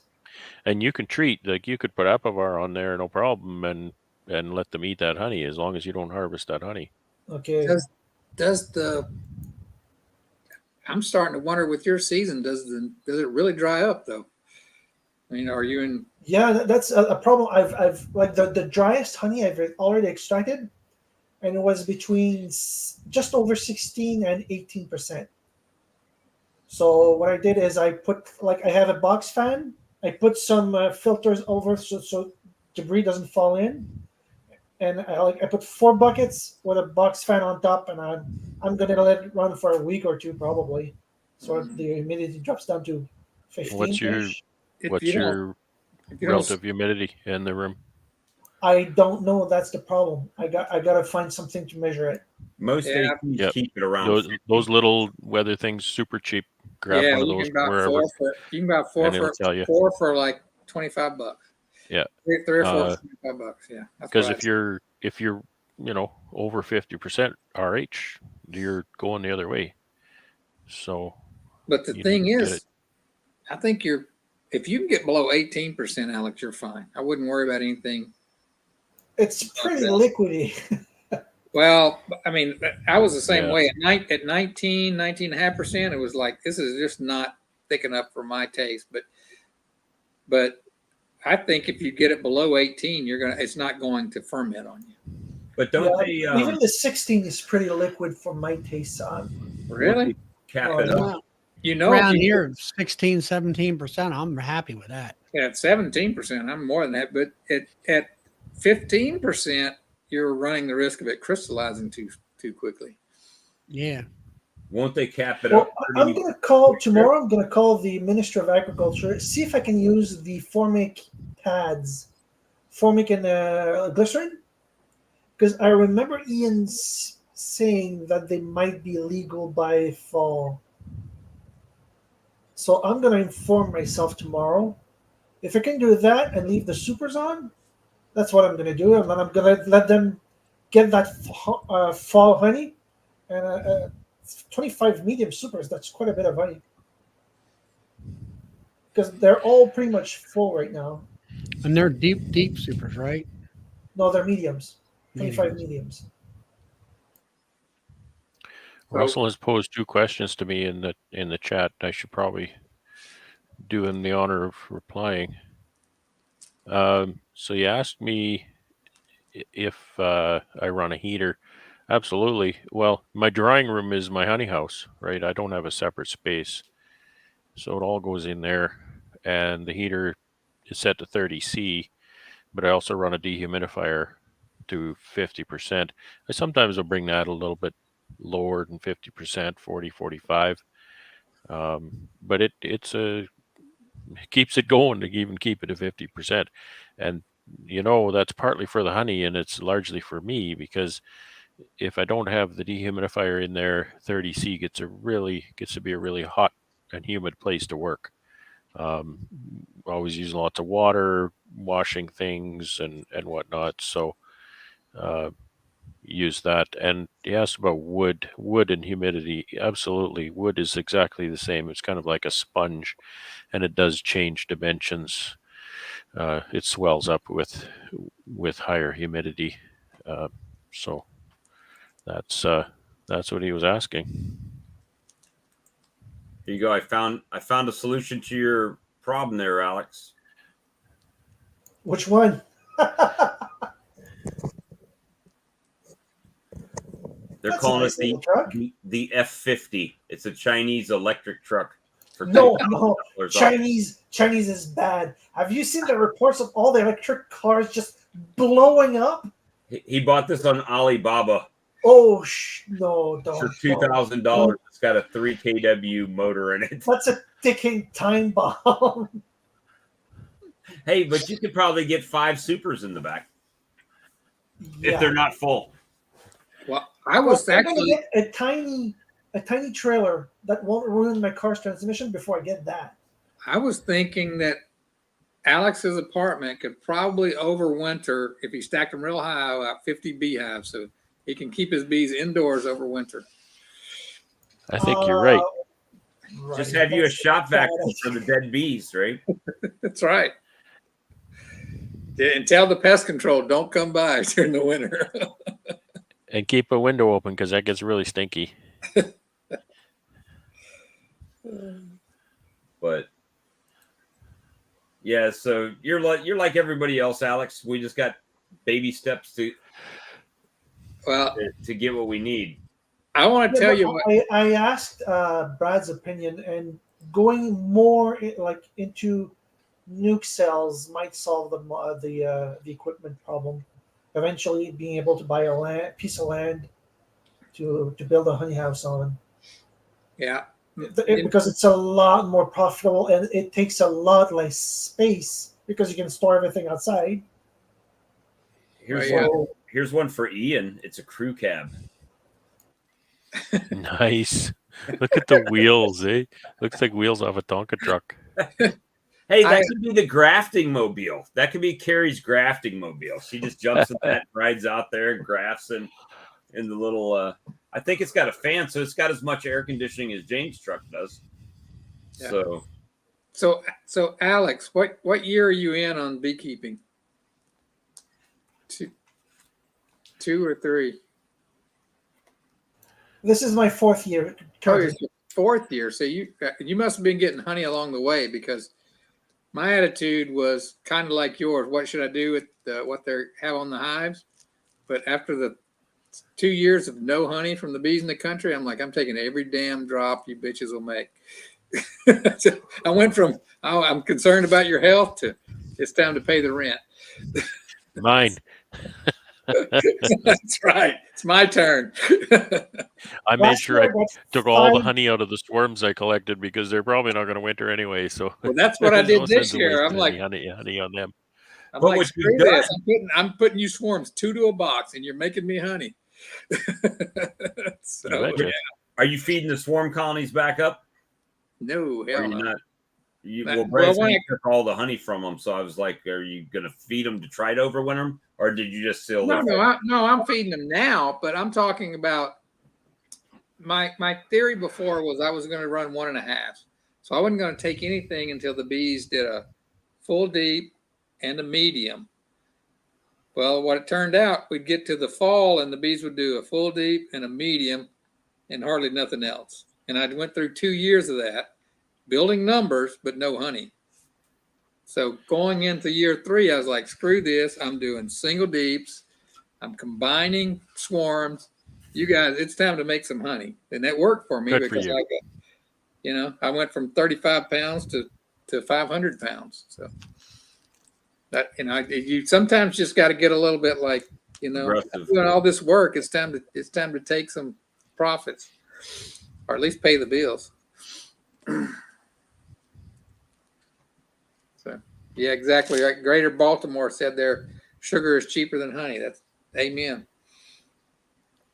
Let me see. I was just looking at Ed here, and I didn't get the whole line. I've only seen his last two comments. It says he's got heat wrap on it. What on his honey? Usually, I don't have a problem. I mean, heat here is not it's not an issue. Getting we don't have to heat our hot rooms. Someone's got a visitor. Here's something I noticed today. I think that was my that door. Hold on, let's see. I hadn't noticed before. It was really humid here today. Fairly warm, and it's been not as warm and rain now and again for most of the week. But so I'm just kind of setting this up. I run two kinds of skateboards, and one of them is called Triangle Escape or Quebec Escape, some people call it. And it has basically a complete sheet of plywood with a hole in it. And so what I was noticing was I would pull the honey supers off of that escape, and one end of the escape was covered in water. And there was a lot of water there. There's 3/8 of an inch deep water on this escape. And I'm kind of thinking, oh, did the roof leak or something and get water? And I realized that it didn't. There's no way those covers leaked like that. That had to be water that the bees were drying out of the honey, I guess, because there was sometimes I would pick up some boxes, and I would leave the cover on the hive, and I'd pick up the boxes, and my lifter kind of tips back a bit, and I would actually see water running out of the Reflectix foamy inner cover toward me. And I'm thinking there's no way that's rainwater. That couldn't get in there the way they're set up. So are you getting cooler nights too? Well, we've been getting cooler nights for a while. Like I wonder if it's just 15 to 18 C. Well, it is a condensation, yeah. So yeah, very odd. And I wouldn't have seen it. I didn't notice it in the other kind of escape that has the screen, because that just kind of goes through. So I'm wondering, and it's been my thought that here, when I get that moisture in the, we'll call it winter, for lack of a better word on it, I think that the bees actually drink that during the winter. I think they do, to an extent. Yes. Yeah, I think it was a condensation of some sort. Yeah, it was just I had never seen that before. The first one or two I pulled, I thought, oh, I wonder if the water got in, because I was pulling some honey off of the 3-ways, off of those 6 frames. So they had the little 6-frame cover, and there's a crack right between the two covers, which is right over the honey super. And I thought, oh, it rained quite a bit, and I guess the rain got down that crack and is sitting on that escape board. Well, I don't think that's what it was, because I'd pull a 10-frame honey supers off, which didn't have that situation, and there's water sitting in there. So there's something very odd going on there. That's condensation for sure, right? It's got to be. It comes from inside the hive, yeah. So for on my second year, I got 25 gallons, 5 pails. Yes, 5 pails. And this year's, I've already extracted 5 pails, and I still have 25 medium supers to get once they dry out. Yeah, you're going to have to find somewhere to sell that stuff. I have an open offer at bulk prices, so worst comes to worst, I can get some money out of it and get rid of it. And the guy gives me like an empty bucket in exchange for, like, I bring him a bucket full of honey. He gives me an empty new bucket in exchange. Oh, I'll take all you got at that rate. Well, he's giving me 3. Like last time I asked, his offer was $3.25 Canadian Oh, per pound. God. It's like $2, $2.50 maybe. Yeah. So yeah, it's not a whole lot, but if I don't have anywhere else to sell it, Don't they have any Yep. farm markets around there? I'm telling you, Alex, I thought I had that problem at the beginning of this year. And then when I finally got enough I could go sell, when you get your name out there and they know how good your honey is, it's like, oh shit, now I got to go put more hives out so I can meet this demand. Because, and I'm not talking, and I'm talking at, my honey is priced at $12 to $14 a pound. And it's going like wildfire. I Well, had it I only sells- have 700 and something pounds, so I'm going to run out. yeah, that's the part I'm really bad at. It's finding people who want to buy my honey. It sells Yeah. pretty well though because it tastes amazing, especially the basswood. When there's enough basswood for the minty taste to come out, Yeah. Well, it sells really well. just let me tell you, I had the same thing. I had one friend who tasted it. It was amazing. He sent it out to a group of friends, so I sold out that first year. And then it was kind of like that. And then this year I decided to try the market. And when you go to a market, especially if it's a popular market, then your name and your honey is going to get out there I exponentially. tried the Saint Jerome's farmers market, but there's so many people selling honey out there. Yeah, there's only one other person at my market. It doesn't sell very well. Like it costs me $45 for a day, and I barely the most I've made is 145. Yeah, my market is only $20 and it's only half a day. But I've had That's people. pricey. I've got some guy, and this is just random. It doesn't happen to everybody, but some guy from a real fancy restaurant in Fort Worth now wants to buy 25 to 30 pounds a month from me. And I was like, well, I'll be sold out at that rate, Is he going to pay the price though, or does he want to discount? Well, I am going to sell it because he's going to buy so much. I'm going to sell it to him just like I would if I were wholesaling it, which I'm going to sell it to him with a 25% discount. Which I'm still, I'm actually going to lose a little money, but he's going to feature it in his restaurant, which means he's going to put my name out there. They're going to know where the honey comes from. So if I'm able to grow the business, then it'll build customer base too. Well, I'm willing to take that risk. I got I'm going to call it a compliment. So I have this customer that buys honey from me all the time. And she was at a market where they were like strawberries, right? Selling strawberries. And she bought a 5-pound jug of honey. And she continues to come buy honey from me, even though she's got that 5-gallon jug. She says, because it just doesn't taste as good as your honey does. She said, it's across town at a different field, but it just tastes different.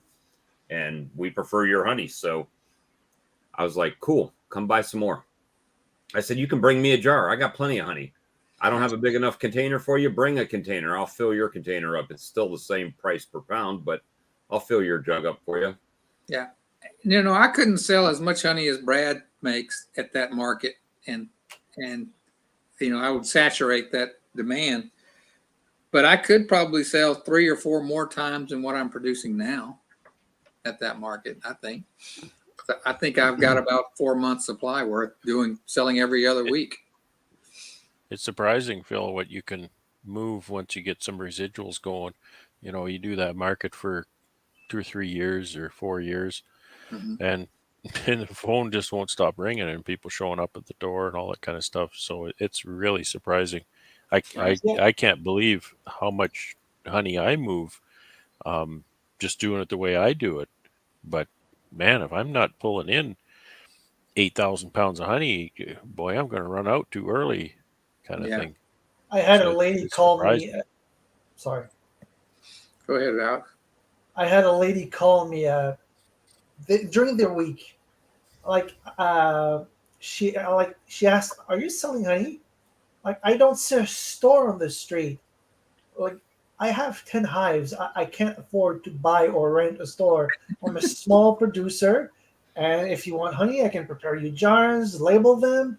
Like this snobbish attitude. It's annoying.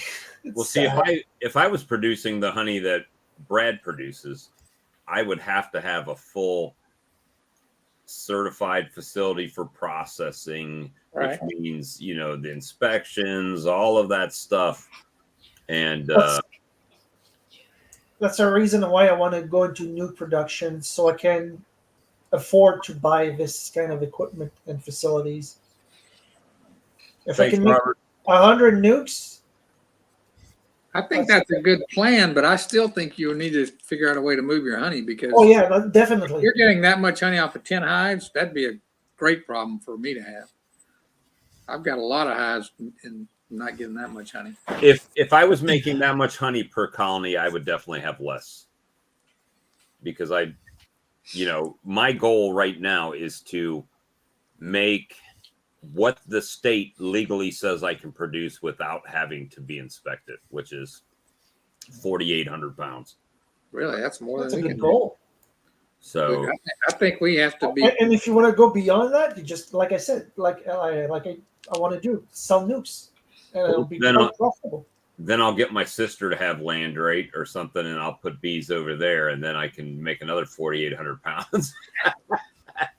That's a pretty high limit. I think ours is like 2,000 pounds here. But Alex, you guys can sell in stores. In context, Alex, I don't know if you and I had talked about this offline, but for you, I believe for the national standards, the CFIA, if you're selling less than $100,000 worth of food product, then you're good. You do need some regulatory control on what you're doing, but you don't need a big, inspected honey house. So that's one of the requirements under Eventually, I'm gonna get. Sorry. under the Safe Food for Canadians regulations. They have that caveat that if you're selling less than $100,000 a year, then they don't require that inspected honey house. Okay, so as long as I'm below that amount, I'm well below that amount. You also can't ship outside your province. Yeah. So Okay. Yeah. you can't ship honey. That's Which, similar. I mean, isn't a big deal, but once in a while it comes up for me. It's kind of like somebody outside Manitoba wants some honey, and it's kind of like, well, I can't ship you honey. You come here and pick it up if you want. You have your sister-in-law ship you some honey if you want, but I can't ship it to you. We can sell a lot under the Cottage Food Industry Act, but it's $50,000 for one product, which is roughly 4,800 pounds of honey. Well, $100,000 is 70,000 USD. but you have to sell that direct. You can't like put it in stores and things. Yeah, that's Well, our and- thing. Yeah, And I don't think there's a limit here for that. And again, that falls under provincial regulations, and my provincial regulation is I don't believe there's any limit on the amount I can sell out of my driveway, or direct sale at markets and whatnot. and that's So- Well, that's it's the gray area, right? jurisdictional. So nobody really knows how much honey you've produced or they how much over you've they actually. over yeah.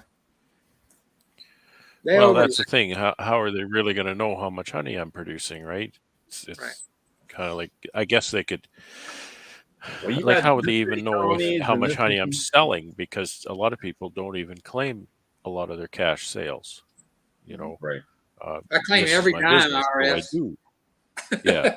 Well, I do claim it all because I'd rather claim it than to try to, yeah, try to that's get a away with dangerous game something. to play. But So, fortunately, yeah, as beekeepers, everything we have gets claimed. tons of deductions every year. You Well, know? that's for sure.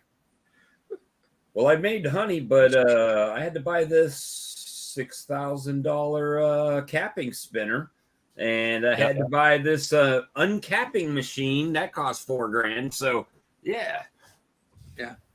My issue with the cottage food law is my label doesn't meet all their requirements. My label meets the small honey producers requirements. It sounds like yours and ours are pretty similar, Brad, which scares me a little bit because I thought Texas was a free country and Canada. Well, it sounds like you've got more levels than we have. Like there's just the they call it farm gate sale here, Yeah. and it's exactly that. But they also let you lump in farmers markets and craft shows and stuff like that, as long as basically any direct sale where it's me or my family member is actually handing the product to the customer is what that falls under. And so that's all there is until you get to a retail level where then, and direct sale, all they want is some way to get a hold of you if somebody gets sick, right? Put your phone number on it, put your address, right? Name and phone number and address generally is what you want. If I was producing as much honey as Brad there, I would have a yellow Lambo in the front yard that had Walker Bee Ranch on the side of it. If I could sell it for $10 or $15 a pound, so would I. Deduct it, right? Buy the yellow Lambo for the business under the business. Yeah, but somebody getting sick from honey is very unlikely. It kills pretty much every bacteria it comes in contact. Yeah, pretty unlikely. I don't know. Our lawyers down here can make sickness out of anything. But that I pulled my horns in a lot on this retail sales because when I read what it says you can sell it at your home, at the farm, at the farmer's market, or in another designated location. That's what falls under the act. So in my opinion, you might could have one other location. Like I sell it at that little liquor store in Richland. Oh, so when they come to me and say, that's my designated location in that area. You know what I'm saying? So I don't think I can just go around and put it in every little shop. That's my opinion. They'll give you one reseller, for example. But I think I could do that under the Cottage Foods Act. I think I could put it in all these little shops, but I would have to change my label completely. Your label has to have a lot more on it for the cottage food industry than it does. You need ingredients and here. Well, the nutrition facts label. Exactly, which is easy for honey. You can buy those online.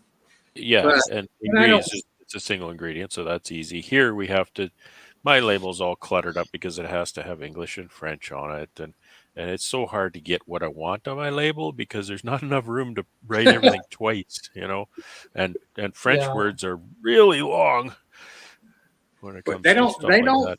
They don't specify that it has to be legible, right? They do. They tell you how big it has to, the minimum it has to be. I think here it's like a 10-point font. It can't be smaller than that. Oh, really? Because I bought granted, it's pretty small, but still. Hold on, let me go grab a little jar of honey I bought from the competitor and show you how. But that's the next thing from Farmgate here is then full CFIA regulatory label. But see, at that point, it becomes like if I got to get to that point, then it's like if I have to get inspected, well, then the only logical thing is you got to produce. It's kind of like that what we were talking about. If you got 100 hives or 150, and that's the max you can work as a single person, then you have to exponentially increase your hives to be able to hire someone to work for you, right? So the same thing happens when I get to that point. Then I might as well have like a shop that, it could be like the donut shop that's, like Bob Binney, that's got a wall where people could see the honey being processed as you're doing it. And it's more of a spectacle where people come and, oh, look, they're taking the honey and they're spinning it out and it's coming down the line and, all that stuff. So I think it would be a pretty substantial thing that if I got to that point, I would have to produce so much extra to be able to warrant having to get all that stuff, because that's not happening in this current honey house. So I would have to, have a different facility and stuff like that. So It's, Yeah, really the only overhead that it adds for me is the packer, is the co-packing cost. Because that's what's required for federal, to meet the federal regulations that I need to, because I need to produce a label anyway, so it really doesn't matter what's on the label. look how small that is. It's And Yeah. that's huge. I can't read it. So this is my competitor at the farmer's market. By the way, this is the bourbon honey. It's in a bourbon barrel. yeah. Now they have to have everything because they're infusing the honey, right? Yeah. Well, no, they're actually just aging it in a bourbon barrel, but hey, they're my competitor. This shit is really good. I'm not gonna lie. It's really good. So, and I tell people that when they're at my stand, when they talk about, well, there's somebody over there, I'm like, yeah, get their bourbon honey because it's awesome. Buy everything else for me, but the bourbon honey is off. Exactly. Exactly. Let's see. See, Brad, he needs to get a Kraken honey barrel. You betcha. Oh my gosh, you would sell out all of your honey at retail prices quick. Kraken honey. Kraken infused honey. But you're not really infusing it. You're just aging it in a Kraken barrel. Kraken barrel. So you're not Apple adding cinnamon anything honey. to the honey. Apple cinnamon honey. Like I can't sell it, I think here, but people go nuts for it. Alex, you know what you need to do? You need to learn how to make a nice creamed honey, and you stir in some cinnamon. People love that stuff. You can make so much money on that. It's so easy to make. Do that. People love cinnamon honey. Brian says his buddy started offering extraction services to the backyard beekeeper. Had a guy drop off 2 boxes at his house when he wasn't home, not wrapped up. I'm sure the bees love that. That's called bee feed, is what that is. But isn't there like a Canadian regulation on adding stuff in food? Even It though depends on how you're going to sell it. Okay. Like if you're going to go under just direct sale, and again, I can only talk about Manitoba regulations. I don't know what Quebec is like. So in a Manitoba regulation, I can sell that all I want as long as it's that direct sale, right? I list the ingredients: honey, cinnamon, put my name, phone number, address. That's all I need. So I don't know what those regulations are like in your province, but people love that stuff. It's so easy to make, and it sells like hotcakes, man. Since we're talking about synonyms and all tonight. That's how you get $12 a pound for honey. So your guy went from a honey extractor to a beef eater. Like once again. Burden honey, So Mark. Come on. We want bourbon is not burden honey.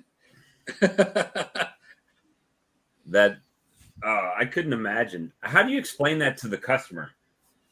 It's your fault, buddy. Sorry. Sucks to be you. Thanks for the free honey. I extracted your supers, but nothing came out. I don't know what happened. Right. The bees helped me extract your honey for you. Hey, Mark. That'll be $15 a box, please. If I would probably come up with a pallet, the solid bottom with clips on it that they would have to put that box on where the bees couldn't access, right? You would think. And as a beekeeper, you would think you would know that hey, if I just put these out here with these 100 colonies, that they're going to be gone. So Mark Miller is offering to make 50 gallons of bourbon honey. I think bourbon. He said burden honey. Maybe that's it. Maybe he's trying to trick us with words. Maybe it's going to be a burden to make it. Yeah, but you count me in for a pound, Mark. So to make cream honey, all I need is crystallized honey in a mixer to make it small scale. Flower Street is the guy you want to ask all that because that's his number one thing. That's his niche. Yeah, that's his business, man. I wish Flower Street had warned me about candles. I spent so much time and energy and money on candles and realized But basically, Alex, I would say find a nice creamed honey that you like, that has a nice set. It's nice and creamy, like a honey in the store that Use you that like as a seed. creamed. What's that? Use it as a seed. to make more. And so a nice creamed honey that you like, and then use that as seed, and put about 10% seed and 90% liquid honey. And the liquid honey needs to be prepared in such a way that there are no crystals in the liquid honey. So you need to warm it to a certain point. I can't remember the temperature. You can look that up. And then cool it again. You know, we used to have this guy, seed. Brian, that used to come into chats, but now he just sits over in the chat box and I don't know what that's rambles. all about. I don't know. And that'll make you a nice creamed honey. Yeah, it's best to let it got a lot set of up questions. in a room. He about was, 15 I'm asking with like a for about regular a week. mixer. He used a mixing stick in a 5-gallon bucket. Yeah, what I did, I made some one time. I don't like making it, so I have my packer do it. But what I did was I put it in my 1 kg jar, and then I had a hand mixer, but I only put one beater on the hand mixer. And I just stuck it in the jar and mixed it up, and it worked great. How long Did you answer the person that asked about a Quebec Bee Club? No, there's not really a. That's Brian. There's not one that's worth mentioning, and it's start people arguing most of the time and giving bad advice. So no, Quebec is not very good for a beekeeping community. Well, start one. So you're doing all the research already on all the laws and everything. So another thing I've made, Alex, is honey butter. Alex, and you can make honey butter, and you can make cinnamon honey butter. And I think the ratio Never is heard of that. 1-to-1 butter and honey. And you also actually add sugar. You add some icing sugar to help it firm up. So it's actual butter in the honey. Butter, yeah. Never heard of butter that. and That's honey. different. Butter and honey and some icing sugar. There's a recipe for it. If I can find it, but now that I know it exists. And you can make it like that, and then you can actually add cinnamon to that as well, and you make cinnamon honey butter. Absolutely delicious stuff. Really, really delicious. And if you got a that'd be hot good little roll, project. it's amazing. What's that? A hot roll. If you put it on a hot roll. Oh yeah. Oh, that sounds hot amazing. Biscuits, toast, whatever. I have I made my own customers that eat bread. it right out of the jar. I make my own bread. I could just imagine like a fresh loaf of bread with that stuff. Oh yeah, fresh bread with honey butter. Oh, Here they've got yeast. Like you'll go to a restaurant, they'll bring you out the fresh hot yeast rolls right out of the oven, and they'll give you the honey butter to spread on. Yeah, Russ, 1 part butter, 1 part honey, 1 part powdered sugar. Hey, Bob. That's Yes, sir. I had a question about your hot honey. That's why I popped in for a minute there. I was working on some hot honey yesterday, and I went online and I sampled. Everybody says heat it up, right? Heat it up, heat it up, heat it up. I went online and checked out, or a friend of ours had 2 different hot honeys. They had Mike's Hot Honey, I think it is, which is like the national brand. And then they also had the Savannah Bee Company hot honey. And I looked up the ingredients on the back of the bottle, and I ordered that. And my question was, I bought, actually I got it right here. I bought 2 different types of spice for it, which is what they use on the Mike's honey. And my question to you is, does it get hotter the longer you leave it sit? Yes. Because I'm afraid, like, it'll get to a point though where you've got all the heat you can get out of it, right? Yeah. So this is just habanero drops. Right. Yeah, I'm terrible at this camera thing. Yeah. Anyway, it's just habanero drops. So I started by putting this in, and then I kept adding, trying to get it a little bit hotter. And then the second ingredient that is in Mike's is this Scotch bonnets. Yeah. So there we go. So I ordered both of these, but my question is I put these in there, but between the 2 of them, it wasn't that hot. And this just kind of gave you chunks, it really didn't do much for So heat. I make mine differently. So Yeah, mine- that's what happens with that Scotch. So this is fresh peppers in this one, and everybody complains, oh, it's going to add too much moisture. It's not hydrophobic, whatever. It's not hygroscopic. High growth. Oh, hydrophobic. So, yeah. so what I did is it's Got this is Professor Brad here. hygroscopic, so it gets higher moisture content, which is true. So what I do is I'll take a jar and I'll cut up a bunch of different peppers that I want in my hot honey, and I put it in, let's say, a half-gallon jar, and I'll fill it up with honey, and I'll let those peppers steep. I'll leave it in there 3 weeks to a month in that one jar, right? And it's wicking out all of the moisture in the peppers, all the capsaicin, all that stuff. And then I'll strain that through a filter, right? All of the peppers out of it. And then once I do that, well, I know what the moisture content is on the honey in the jar because I can test that, right? And then I'll just add fresh honey to it until the moisture content is acceptable to where it won't ferment. And then I bottle it up, and I usually take a spoon or something and put a little bit of the chopped. They'll actually kind of be candied after the moisture's out and the honey's into the peppers.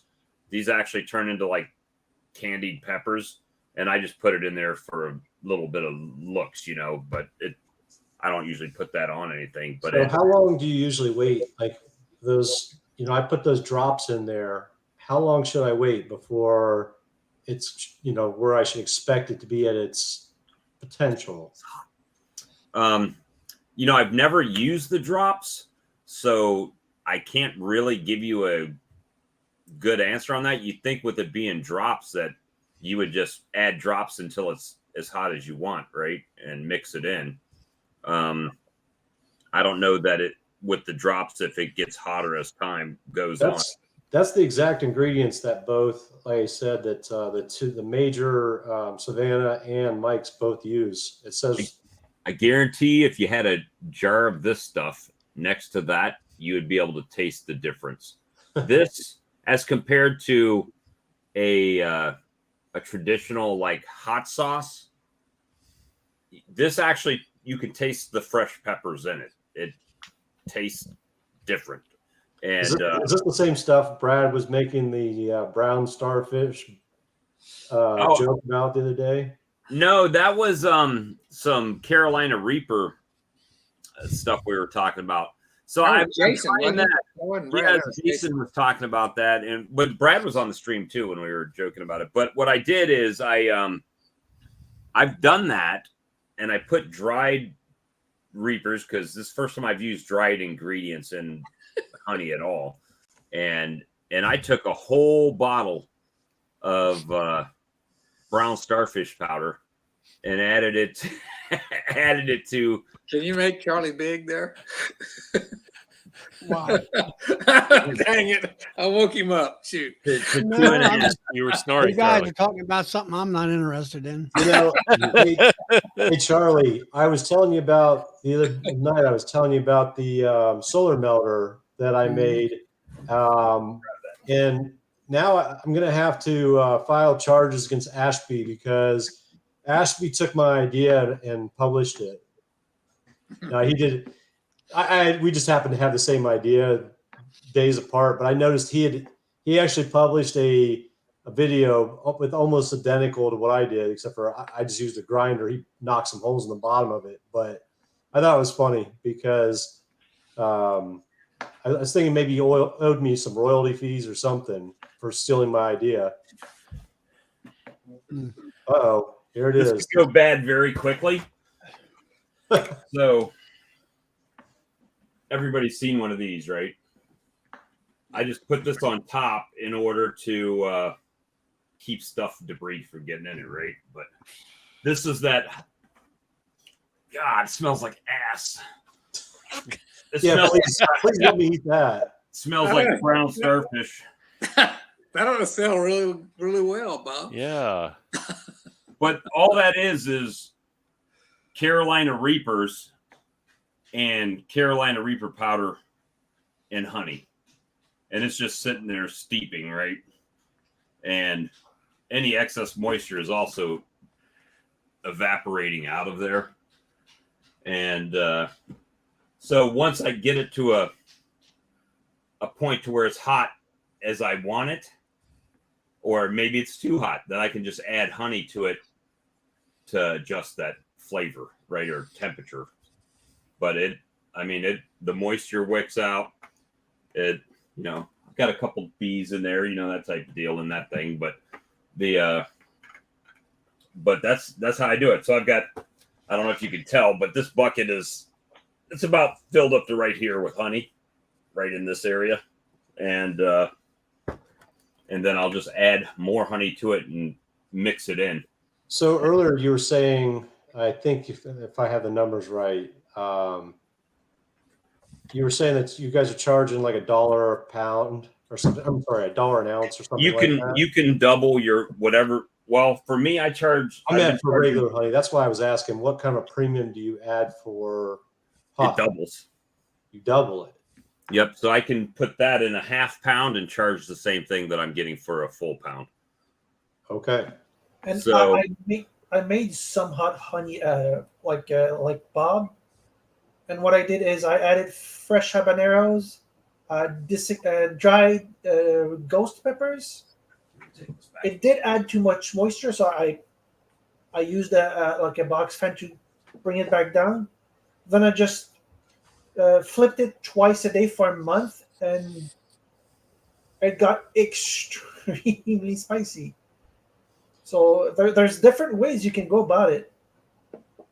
Philip, what are you charging for? Are you charging $1 an ounce as well? With the jar, if you count the cost of the jar, it is $1 an ounce. But this is my Richland, the from down at my farm, 15 ounces. I charge $14 for it, and then I have a 13.5 ounce jar of my Capel honey. I charge the same for. So, but Are you talking weight ounce or liquid ounce when you're saying? Because weight, it's by weight. I just want to make sure. That's what I generally, I have a really nice, Capel is a really kind of high-end community. So I have really nice jars, and they, my jars add about $2 per jar to my price. So I'm getting $12 to $14 a pound for the honey, and then I add the cost of the jar to that. So I did this a little bit different this year. As you see the bag in there, right? That's a hops bag like you were talking about the other day. Mm-hmm. That I've got all my peppers cut up in there. So I just figured it'd make it easier than straining the whole bucket. I could just pull that out. But I still have some like red pepper flakes in there and all my... That's how Gus Mitchell, when I watched his video, that's how he does it. And a bunch of fresh peppers in there. But you can see, it's not real thin. So it's doing what it's supposed to. I would feel comfortable probably bottling this up. But this honey here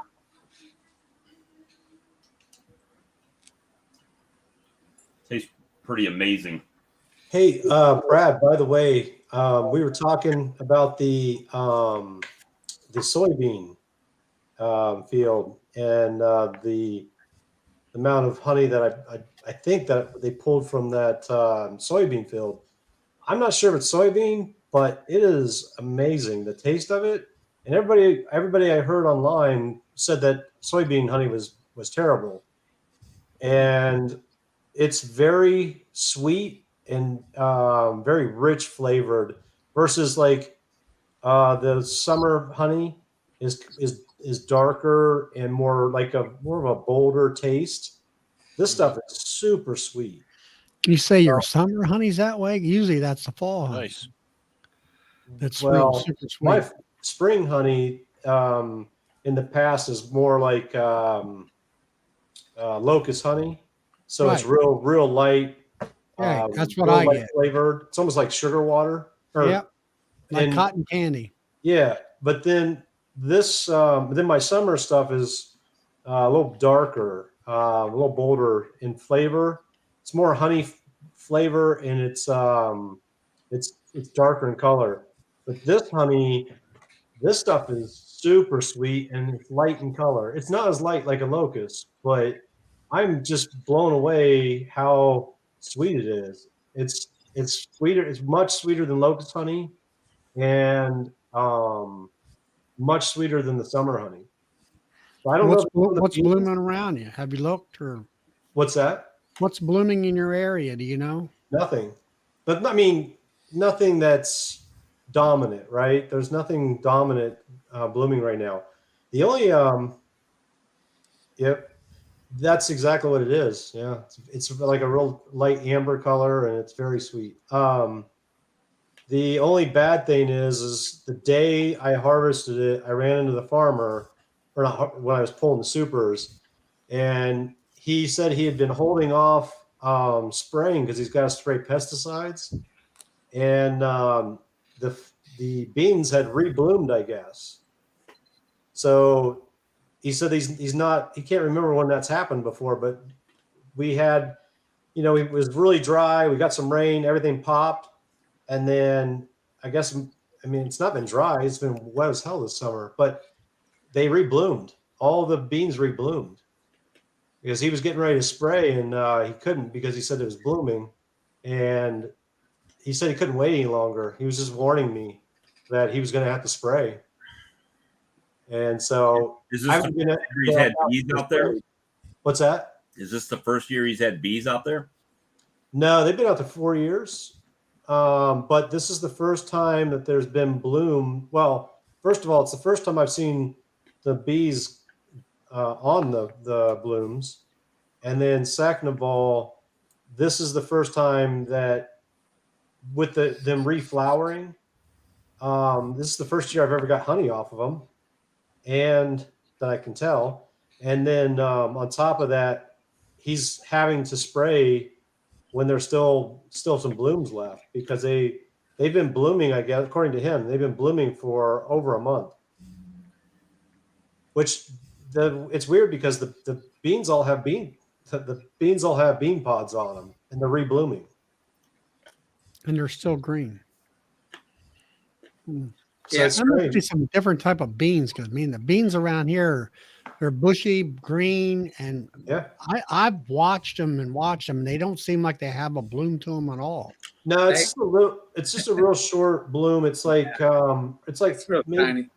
Yeah, it's like 4 inches long, and it's got multiple blooms on it. But there's, that's where all your pods come from, bean pods. But like I said, all the bean pods are all over the plants, and they're blooming again. Well, the thing is, though, Robert, the farmer's just doing you a favor because he can't harvest those beans anyway. So he's just doing you a favor, letting you know that, hey, eventually I got to spray these, and it might kill some of your bees. But he's not expecting to make another crop of beans. He's got to harvest Right. No, I know that. Yeah. before time. So, but Yeah, he was holding off because he didn't want to yeah, kill the bees. So that was it's nice of actually him to do that. it's actually one of my best friends. I went to school with him. And I thought there was only 100 acres there. He said there's on the attached fields, there's 800 acres of beans. There's 2,000 acres right there, but 800 of it is beans. So if we could just, before we get off the subject of the containers and whatnot, I use all glass, but this is my jar for the Capel honey because people in Capel expect, and this jar costs twice as much as, this jar. It's thicker and it's, I don't know, more elegant, I can say, but my competitor sells in plastic 1 pound jars. And this is 13.5 ounces. It weighs more when a customer picks it up than the plastic jar, obviously. And you have to know your own market. But when they pick this up, for whatever reason, they feel like they got more because it feels nice and heavy and it's glass. than the plastic jars. I'm not telling everybody they ought to go to glass. That's obviously not correct. But you know, when you're thinking about what container you're going to put your product in, think about your customer, because I know my customer that, and this, I don't have that much of this, so I'm going to sell out anyway. I felt like this is appropriate for them, and then for the ones out in the country, I still want to go with glass, but it's a less expensive container. But this is outselling this because of what's in it. So They like the taste. They like the taste versus, of this one better. if you listen to Bob Benny, he says that his plastic outsells his glass like 5-to-1 kind of thing. I agree with that. However, On the grocery store shelf, yes. that's what I was going to say. On the At grocery the farmer's shelf. market, I doubt if that's the case. Yeah. That's what I was getting ready to say. It's I know that they do sell probably more plastic, but that's in the supermarket. That's what they're expecting, right? Right. Well, you don't have to worry about it falling off the shelf and breaking necessarily. And I had one customer goes, "How do you keep the honey from getting everywhere?" Because she had small children. So I need to take some. I had to buy a bunch of plastic jars to get. These jars are not quite expensive enough for me to get free shipping, so I have to add a bunch of plastic jars to get these. I need to bring those to farmers market for when I get that question. It's like, here, take this plastic jar home with you because your kids can take that and you just squeeze it out just enough. It's way more efficient. You know, so the plastic jars are more practical than the glass jars because you know the honey doesn't get everywhere when you're trying to put it on what you want to eat. But You just school them up, train your kids better. Beat them when they get it everywhere, and then they'll stop getting it everywhere. Send them to finishing school. That's what my dad would have said. Getting it everywhere. Straighten up, boy. Get that thing right. Yeah, but you know what, Bob? When I in the morning when I get my toast, I go get my tasting jar, which is plastic, and I just squirt just what I want onto my toast, and I eat that.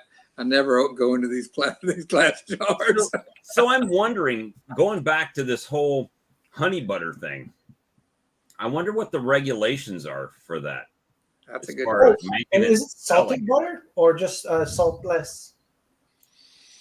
Does that matter?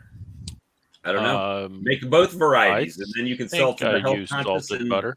people like me. Do you sell honey butter, Brad? I don't sell it. I make some. Sometimes I'll make it at Christmas, and I'll give it to some special people. Mm-hmm. So you just mix butter in with honey? Is it that simple? Yeah, it's horribly expensive to make. The price of butter these days, it's terrible. But if you Cost me make the about butter too, $20, cost per kg or something like that. It's terrible. I need to get with the guy that sells my the voluntary grapes. whole milk from the cows and make butter from his milk and make my own honey butter. I bet that'd go like hotcakes. Yeah, we actually tried that. We made some butter here a while ago. We bought some cream and made it into butter, and it worked fine. It took a long time to make it into butter, but it worked. And we realized that buying the cream at the store to make the butter didn't save any money at all. I was going to say, once again, I want to get Flower Street Farms, Brian, who said he was going to bed, but now he's still here. Honey Bear is not. It's like 7 o'clock or something. You're right, Brian. We ought to point that out, that honey butter, anything with butter, milk, anything else is not cottage food friendly. It's got to be non-perishable. You're right, Brian. That's a good point. Once again, we got Brian's like the overlord, keeping us straight. No, in my jurisdiction, I think I could still sell that direct, no problem. I don't know that I'd be able to sell it at a farmer's market. Right. You can sell almost anything direct. Just put a, refrigerate notice on it, that kind of stuff. Russell says you're right about making any money on it. But if you do what Phil said, you get with the guy that got the cow and you can buy some cream from him, then maybe you make some butter that's a little cheaper. Or you do a co-op and it's a product that's his product and your product in his store. That's That a way great. he's That's a great got point. he's got the He can sell it. requirements of keeping all that dairy stuff straight, right? He can sell it and give you a little cut of it. That's a great idea. Because he's probably got all the licensing and inspections and everything. So we'll all just get with Ian Stepler since he's got a dairy farm. I don't. It kind of They blew don't have by. dairy farm. Oh, He got has a beef cattle farm. Damn it. Well, hey, it's just one call away and it could be dairy. Yeah, it kind of blew by you guys. But Mark Miller was talking about. He was offering to sell his bourbon honey that he was going to make. His burden honey. Burden honey. Yeah. It's a burden shipping it in the barrels. Well, he was saying he was going to bring it to the conference and he was going to sell it at $300 for a 5-gallon jug. And I wanted to tell Mark, I don't know if he's still on here or not, but I wouldn't sell honey at $300 for 5 gallons anyway. Yeah, that's too cheap if you don't have to mess with it. But Yeah, that's too cheap for me. I wouldn't even sell it for that little, like just honey. exactly. Oh, Charlie, you're on. Nope. Okay, Charlie. He's not even asleep. Give Say us the something. wisdom. If you know right now, you're the headliner. Why I'm the headliner. Because you got the Looking good Chinese tonight, head Charlie. tonight. You're looking good tonight, Charlie. Yeah, thanks.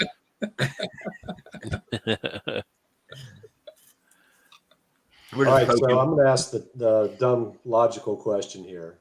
So 16 ounces of honey is equal to 1 pound by weight, right? Right. 10.67 fluid ounces is equal to 1 pound of honey. Mm-hmm. So I'm looking at the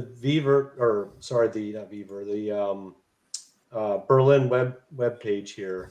Just trying to, I got to order bottles still. I've been putting it off, but I'm getting to a point where I can't put it off any longer. But I'm just trying to make sure I'm getting the right bottles here. And Where are you buying them from? Berlin. Berlin, I think. That's where I get my bottles from. They're saying it's that in their calculations, it's 1.5 times the listed capacity. That's correct.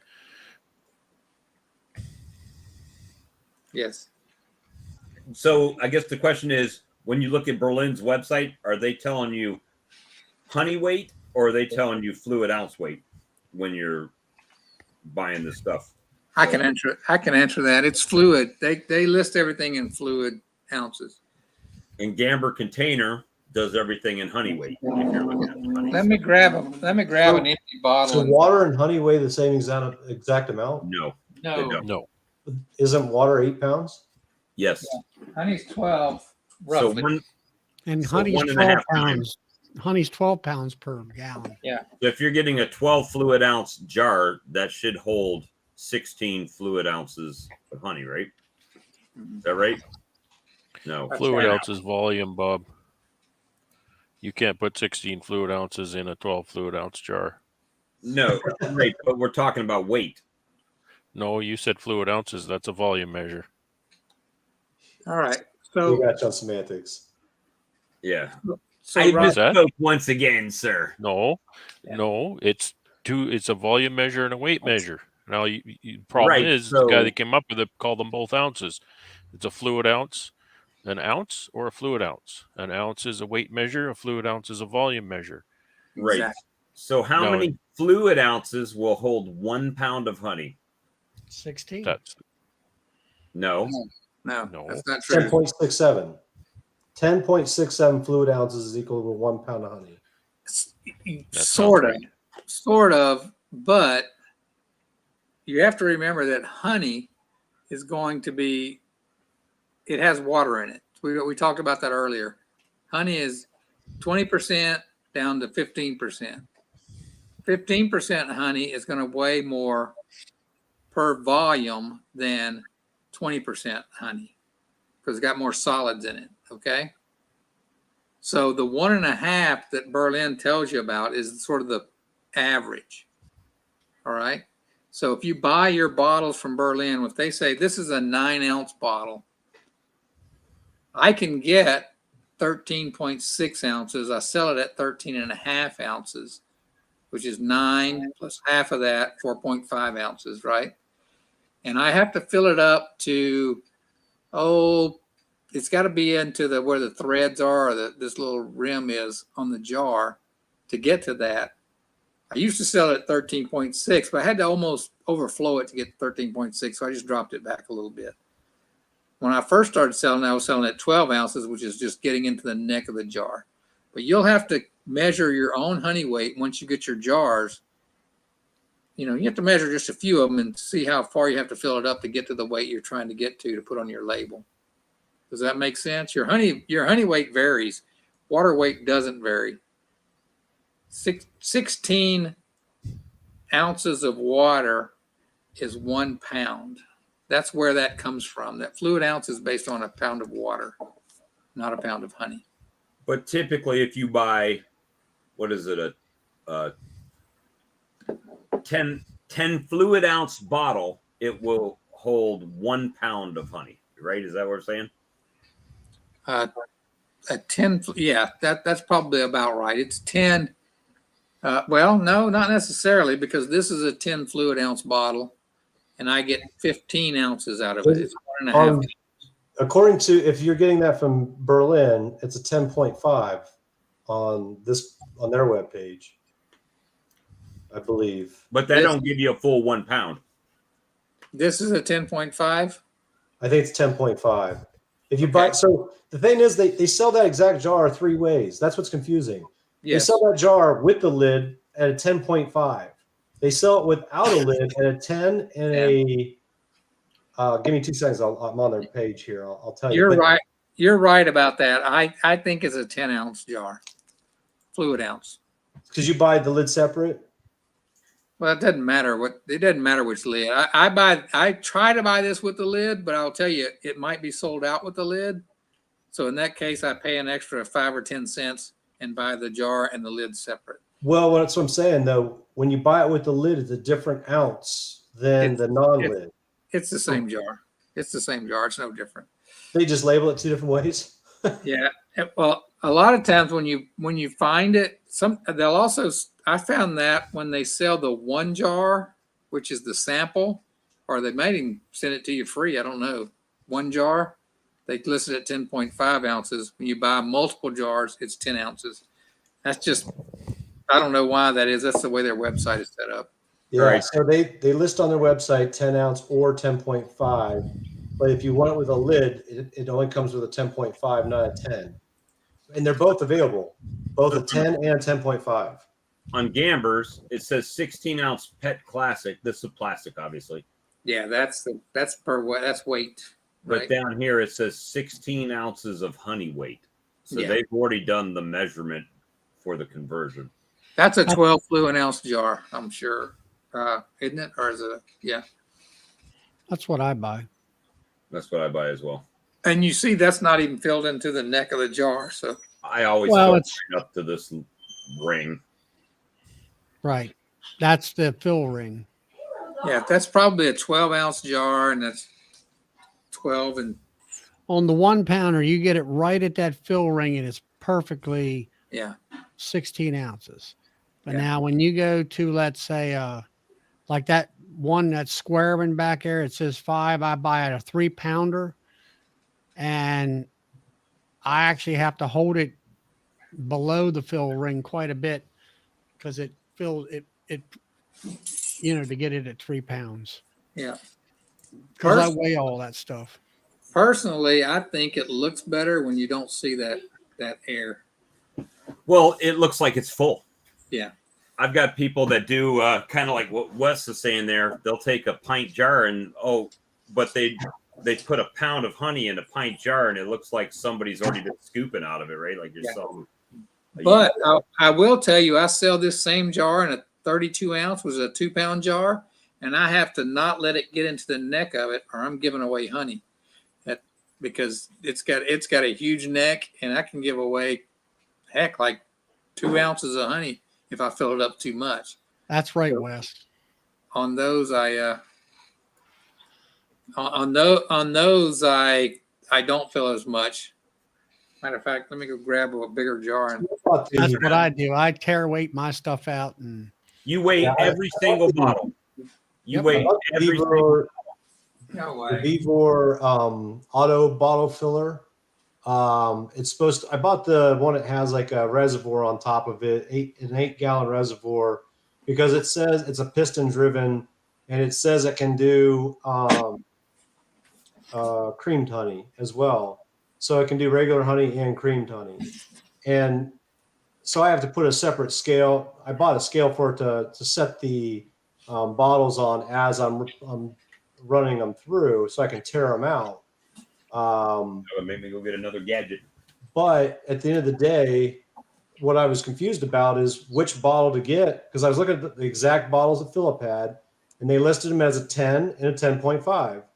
So my question at that is, if I'm doing a 10.5, or sorry, a 10 on my table, and the guy next to me is doing a 10.5, is he losing honey, or vice versa? If he's doing a 10 and I'm doing a 10.5, am I losing honey?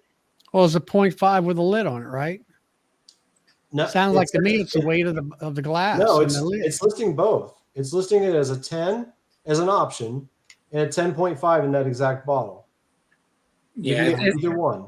I can tell you it's the same bottle. You're gonna have to put your honey in it and weigh it and come up with your own number. Matter of fact, this is what I call a 2-pound jar, 32 ounces. But I don't fill this one up as much as I do the others. I don't know if you can see the little trace wax at the top there, the little white line there. Yeah, I seen that, Bob, after I bought mine. That's pretty sweet. It's got the I forget what they call that pump. Gear pump. What is it? It's a gear pump on the side. Yeah. Over on that side is the gear pump. Yeah, I could put 34 ounces in this easily, but I want to sell it at the same price as I do. I don't have this size jar, which only holds 28 ounces of the Capel honey, just to make the math simple. It's easy to say. These two jars are $14. This one holds. This one is 15 ounces. This one is 13 and a half, but they're the same price. And these two jars, 28 ounces here and 32 ounces. I have trouble with the camera like you were, Robert, but they're both 26. So I want everybody to know that, of course, the Richland honey I have more of, I can sell for a little less. So I don't want to put another 2 ounces in this because I'm going to start losing money, because I'm already giving this is my best value of honey, which is the Richland honey, which most people are buying not because of the value, because when they taste it, they want to buy the Capel honey, but because they're from Capel, but when they taste the Richland honey, it just tastes better. I've heard just in general that people want to buy lighter colored honey, which is to me kind of crazy because I've always been drawn to the darker honey. But people, from what I've heard nationally, that they want to be lighter in color. You kind of pushed my buttons a little bit there when you said that, because what I find at the market is about 20% of the people really prefer the dark honey. And I'm about to run out of my fall honey from last year because of that. So I will never not harvest fall honey, because it's a smaller percentage, but it's significant of the number of people. Plus, what it does for me is it lets people are so amazed that honey from 2 different areas and 2 different seasons tastes so much different. That's my biggest selling point, is that I offer single source, small batch honey. I don't mix my honey from 2 areas or 2 seasons. And people, they're just blown away by the fact that honey can taste. I can give them 3 different honeys and they all taste different. And they can pick which one they want. So I say keep the fall honey in in what you offer. So I can't do a fall honey because I just keep it on the bees. It's too late in the season for me for the fall honey. So I never. You know what I do for that? I wait till the spring and then I pull that out, and I absolutely. You guys, people were thinking I was crazy, but in the spring, I pull all those frames of honey out, and I spin it out then, and I sell it in the spring before anybody else has their honey pulled. And I'm the only show left in town with honey because it's the fall honey that I left for the bees, and what they didn't eat, I pull out and extract. But I've got honey from 3 different yards, and they're no more than a mile apart, maybe 2 at the most. And they all taste different. Different color, different flavor, same time of year, same pull. And so I've deliberately, right now, I've got all my buckets separated, and I don't intend to mix them. I plan to sell them basically by the bucket. The big thing of it is most people will like the lighter honey, but then you have the other group of people, they have read or something. Oh, the darker honey has more antioxidants in it. That's what I want. And that's what they're going, and they got that in their head, and that's what they're looking for. And like you say, if you got three yards with 3 different nectar sources with 3 different colors and taste, keep it separated like you're doing. And now you've got 3 different varieties that you can sell. And, you can you got across the board, like, okay, you don't like that kind, here's one sweeter. At risk, Robert, of going into Brian at Flower Street Farms territory, when you get into the farmers market scene, it's really about how much conversation you can make about your product while they're trying it, okay? My spiel is I have 3 different honeys I want you to try, and I let them try the Capel Spring Honey first, and then I let them try the Capel Fall Honey second, it's a huge difference. It's much darker, much thicker, much more earthy flavor. It's a fall honey. And then I go to the Spring Honey from Richland, which looks almost identical. It's these 2. They looked almost identical, but they taste totally different. And when I give them this Richland honey at the end, their eyes just get this big. They cannot believe how different it tastes. And I'll tell you what, I have had that happen too. And just on my tailgate, I'll have different shades of honey. And they're like, why are all these different colors? And then it gives you a whole talking point. Yes. And when you start talking about that, you can do a conversation. And then all of a sudden, when you have people standing at your stand, more people come up because they wonder what's going on over there. That's the secret. And if you have apiaries that are like Charlie just told you, don't mix them. And I tell them I don't mix the honeys. Each yard I do separately. I do small batch, single source honey. I mentioned the big producers, they put all theirs in a big vat. That's why it all tastes the same and looks the same. So that sets you apart. So you need to use that to your advantage. I mean, I do, and it sells like hotcakes. It's like Mark said, if he wants to sell it 5 gallons, I sell 5 gallons, and I'm going to get $700 or $800 out of it instead of $300 or $200. Well, gentlemen, thank you for letting me bug you. I'm going to bail out of here. I just wanted to find out about your hot honey. So, well, hopefully, I mean, I don't use that ingredient, so I can't really speak to how it does, but I hope you good luck with it. I mean, I'm sure if they use it, mine, I just do it what's easy for me to do, Like I said, I looked at both the majors to see what they. You got my number. You should have just picked it up and rang me. Yeah. So I was going to ask you, Robert, are you over there close to Bob? No, he's in Ohio. Oh, no, okay. I don't need to. Remember, Phil, I've got his picture all over my walls. Oh, is that you? We got the you're same Robert. You're Bob 2.0. I like that. Yeah, I loved your honey house. That was a great. I didn't recognize you without the honey house in the background.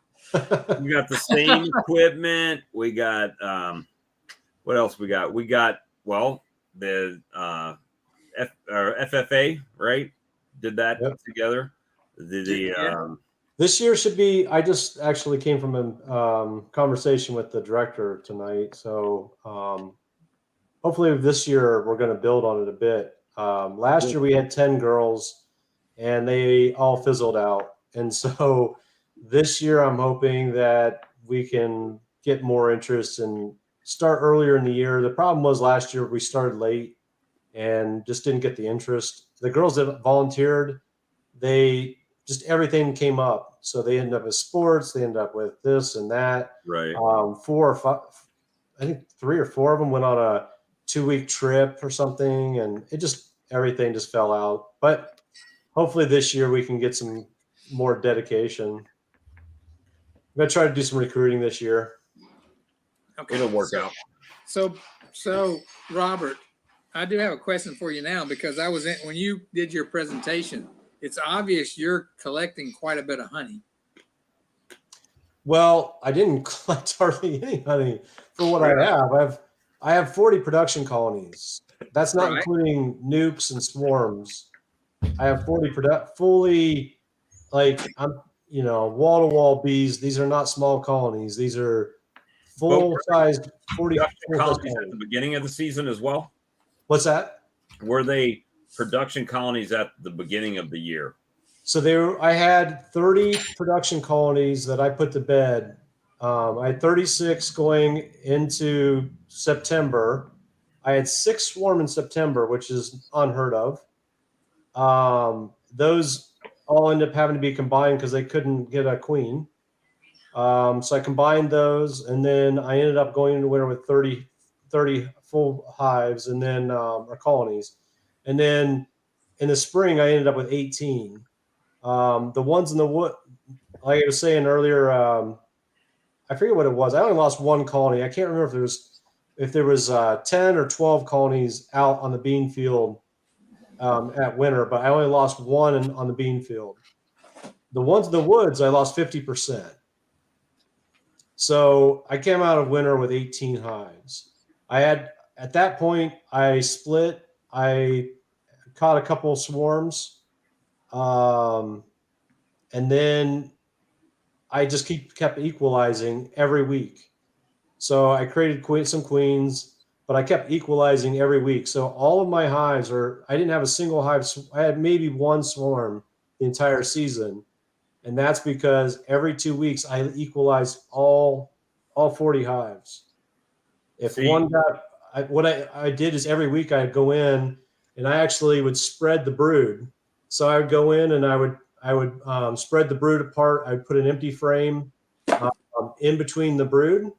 And then the following, I got that from Bob Binney's buddy. I can't think of his name. I want to say it's like Charlie or something, but it's not. Seth? No, he did a couple of shows with him. He showed him how to make pollen patties and some other stuff. Oh yeah, I know who you're talking about. I can't think of his name. He has his own hive lifter or something like that as well. Yeah. Wow. Anyway, he explained how to prevent swarming, he adds a frame to the brood. He does 1 a week or something like that. So every 2 weeks I would go in and I would put a frame beside every 2 frames of brood. So if there was 2 frames of brood in there, 4 frames of brood, I would throw an extra frame in the middle, and so on. And I kept doing that every single week. And I would pull the brood out of that box and I would distribute it to a weaker box. And I did that. Brad put it on Chris Warner. I think it was Chris. You sure? That's who was. Chris Werner's the one that does the queens. This is a gentleman that lives up in the mountains near Bob, and he has like 300 hives, and he's a commercial beekeeper. Yeah, he has his own little truck with the bees on the side of it. Yeah. Was that the guy that is around Asheville, North Carolina. I think so. So anyway, that's what his technique was, is just keep slipping in you spread the brood, you drop a frame in, you spread the brood. So I did that every 2 weeks through the entire, from March all the way through the end of July, every 2 weeks. Yeah, I think that's right. And yeah, he's up there in Asheville, and he yeah. went out to the apple orchards and all that stuff. Yeah. And so, like I said, I'd pull a frame out, I'd drop that, I'd equalize. So I've got 40 hives that are identical. But the problem I had with my harvest this year, and that's what I was telling you the other day, was I didn't use the queen excluders. And I ended up with deep and 2 supers full of brood on almost every hive. I've never seen so many bees in my life. It's insane. And I had so many bees. I was stealing from the 40 hives and filling in all of my swarms. So now even my swarms are full colonies, which is not normal for me. Normally I catch, because I didn't catch, so through the FFA, we caught, I don't remember, 8 to 12 swarms, was it, Bob? Through the FFA? 12. And so those swarms normally, because we caught them in like the end of June. So right now they would have only been about 5 frames, 6 frames top, solid. But they're full hives now because I've stole all the brood from all my other hives and just kept filling in, trying to alleviate and filling into the swarms. I wonder if that had I mean, obviously you achieved what you were trying to do as far as spacing everything out, but I know a lot of people, like even Brad will say it, that once the flow's on, the brood boxes I leave mine alone, right? Once that flow starts, whatever they got in the bottom there, I just leave it alone till after the flow. Then I'll start doing things again. But I don't usually equalize during the flow, because you're taking the resources of the bees that are the excess bees, right, that are creating that honey. You're moving them to a colony that may not be strong enough to produce honey yet. I mean, you're strengthening them, but you're also weakening the one that could be producing the honey for you. Yeah, I would, and obviously I don't know, but from what I would gather from the situation, I'm about 98% certain I had too much brood in all those boxes because I didn't put queen excluders. And then I harvested the 3rd week of July, which is extremely late. I think they ate up all that honey because I had supers that I'm certain were full. And when I went to harvest them, they were empty or next to empty. Hold on, guys. Let me just interrupt for a second, because the people in the chat are so much smarter than we are on the panel. Greg Rogers is who you were referring to on the. Yeah, flower. Right. Flower Yeah. And Russell, I don't sell any combed honey. I would like to try it, but the main thing I can see it, I mean, the way I do it is like for what you were doing there, you're doing deeps, right? Deep brood boxes. He's got some mediums too. Huh? He's got mediums too. Okay. Well, I mean, if you had done a deep and then a queen excluder and then put the darn honey supers on top, and You're as far as limiting how much you can lay up. well, if he's got equalization, he can go in there about every 2 weeks and pull about half of the cap brood out. And Even during the flow? That's what I do. I don't have any swarming issues either. Yeah. And it sounds like you're going to decrease, but you don't decrease. And then what I did this year is I'm running on medium. So I got 2 mediums in my brood chamber, queen excluder, at least, let's say 2 honey supers on. And I take that 3rd box off originally, that was a brood box.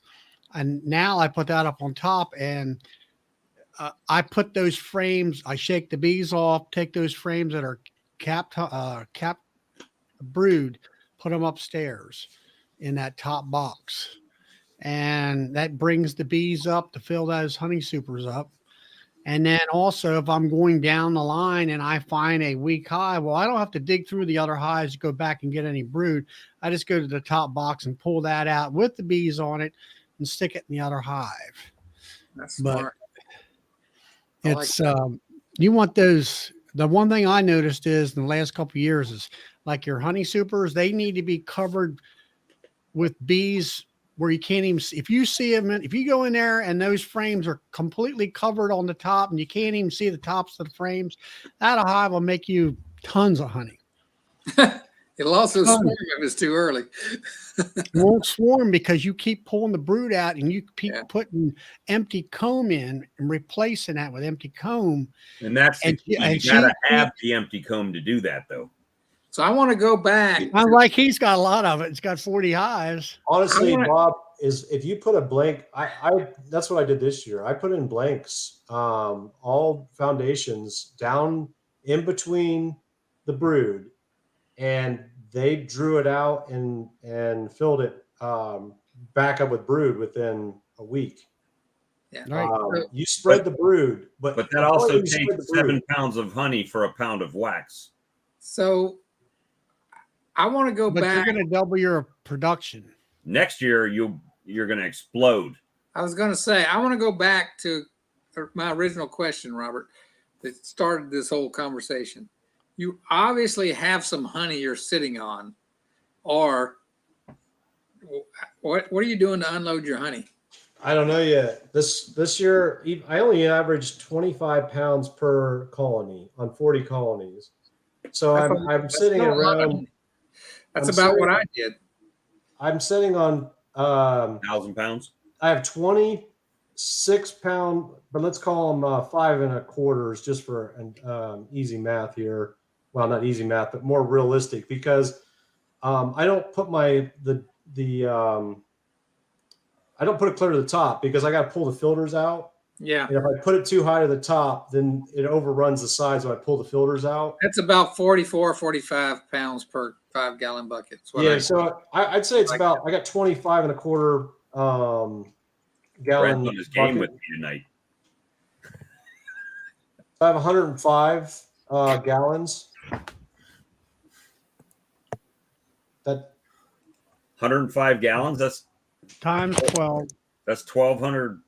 1,200 and Yeah, that's a good bit. I was suspecting you would have that much or more because of your honey If house. you did 50 pounds per 40 hives, you should have 2,000 pounds. Now, Nah, how he's many not pounds 50 of nectar though. does it take to He make said a pound? 20. He said 25 or 30 pounds, which is about what I do. But yeah, but in my area, I should be doing on average 70 pounds. 60 Yeah, to 80 is the but- average around me. And this year, people 2 miles up the road ended up with almost 100 pounds per hive. yeah, but that your management style was to knock everything back. You didn't get swarming either, so Right. Well, and I'm trying to grow. I'm trying to be up to 100 colonies within the back next to my 2 years. question, what are you doing with all that honey?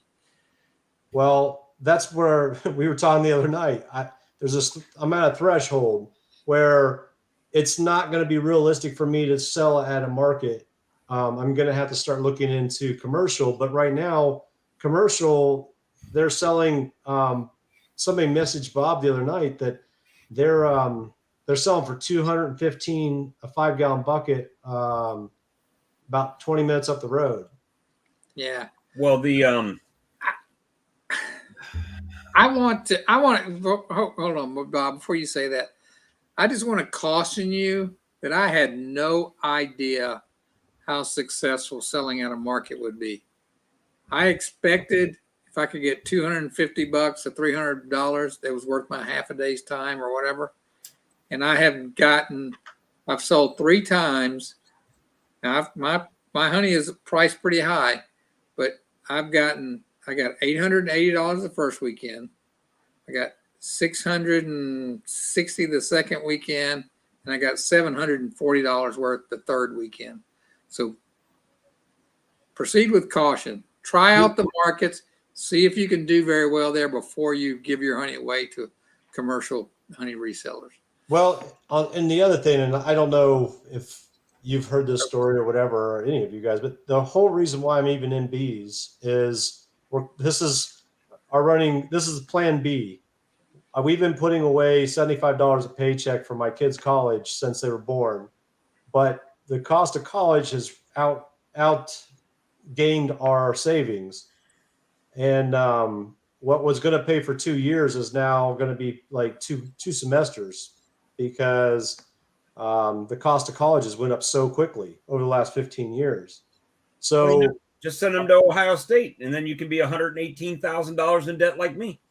Exactly. Well, that's my son. He's planning on going to Ohio State. But the point of this is 100% of the proceeds are going to college funds for the next 6 years, and that's the only reason why I'm doing the bees.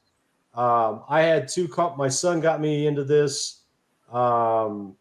He wanted to do it. He thought it'd be fun. It was educational. He was like 10. I was like, yep, let's do it. So, or maybe he's 12. Then he discovered girls, and it was like, I don't have time, Dad. So we went from 2 colonies, and I've done the, as Bob likes to say, the bee economics or whatever Economics. it is, economics. And it's yeah, I mean, you're not getting rich off of raising honeybees unless you're doing 300 hives or more. There's no way you could even possibly make a living in my region, make a living off of it. Not that I'm looking to do that anyways, but the point is it's not something you're going to get rich off of. But if I can earn enough money to help pay towards college, I already work 50 hours a week at my regular job, and I get paid overtime and whatever. That's great, but you still have your normal expenses in life and whatever else. So I was looking for something that I could do on the side to earn some extra money to help pay for college. So this has become Plan B. So it's it's our, whatever you want to call it, college fund. It's our 529B plan. It's funny when you're in your 20s. That's called beer money. Right. Right. So if I can earn an extra, let's call it 10,000 a year, selling, raising bees and selling honey and whatever, that's 100% of that revenue is going to the college fund. You know what? If you're looking to make the money to pay for college, you need to go take a second job at Taco Bell. But bees are a lot of fun, so you got to calculate that into it. Well, it's one of those things that it's and I do a lot with the stock market as well, but it's kind of like one of those things. It kind of works for you in the background, right? Yes, there's a lot of work. I make all my own equipment, 100%. I make up to this point. I've made every. Oh my God! I thought you were going to be Bob. I thought you were going to be Bob 2.0. Now you're going to be Bob 2.0. I make my own bottom board, top. I'm like the Brad of Morrow County here. He's going to bowl over all of us, Bob. With that next video, not me, man. I ain't that keen. But the one thing though is all of my equipment I have paid almost nothing for. Obviously, I built it myself, but I'm saying all of my frames have come from 2x4s that they throw out on job sites. So in my area, they're building house after house. So they're throwing away. There's probably 2,000 homes that have been built within 15 minutes of my house. So I go down to the job sites when they're done. They throw all the stuff out at the street in a big mound. I pick off the 2x4s, throw it in the back of my car. And the other thing is, this is an Alex thing. Alex is always talking about a truck. I drive a Chevy Volt, and you can't get much of a smaller car than what I have. And I shove a 50 or 100 2x4s in the back of that thing. I can fit 16 medium supers in my car. Yep. So I take those 2x4s home. I clean them and then I rip them down and I make all my frames. And then all of my boxes are made from hickory, walnut, cherry, and mahogany. And the reason why is there's a coffin shop that the way they make coffins, Like Starbucks. the way they make coffins is they take they're like 14. The base is 14 and a quarter inches in height. But what they do is they have on this particular factory, it has an auto gluer. And what they do is they run 14-foot long boards through this auto gluer, and it presses it together. It's got a radio frequency dryer that dries the glue. And then it comes out the other end, and they chop off 3.5 feet each end because they want the pristine wood in the middle. So they were taking all this wood and they were burning it, or they were sending it to a pellet burning company, and they would grind up this hardwood and make pellets out of it.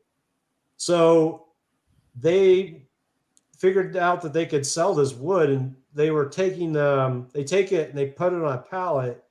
And so you can buy a pallet of 3/4 hardwood, sanded on both sides. There you go. Robert and Alex coming from the B yard. You got it. So they take this 3/4 board and they stack it up on a pallet, and it's 4x4x5, and I pay $250 for it. And it's over a ton of lumber on one pallet. And I pay $250. I can make 50 boxes out of that one pallet. So no, I don't go near as far as you, Robert, but just making bottom boards and migratory lids out of plain plywood saves a lot of money, and they're not hard to make. Hey, Bob, I made a real snide comment in the last live you did. No, not you. Yeah. I would never believe it. My first one, actually. So, and I said, Robert is just like Bob, only better. That's probably true. He's actually made more honey than I did. Yeah, because he had all the same equipment you had in a really nice honey house.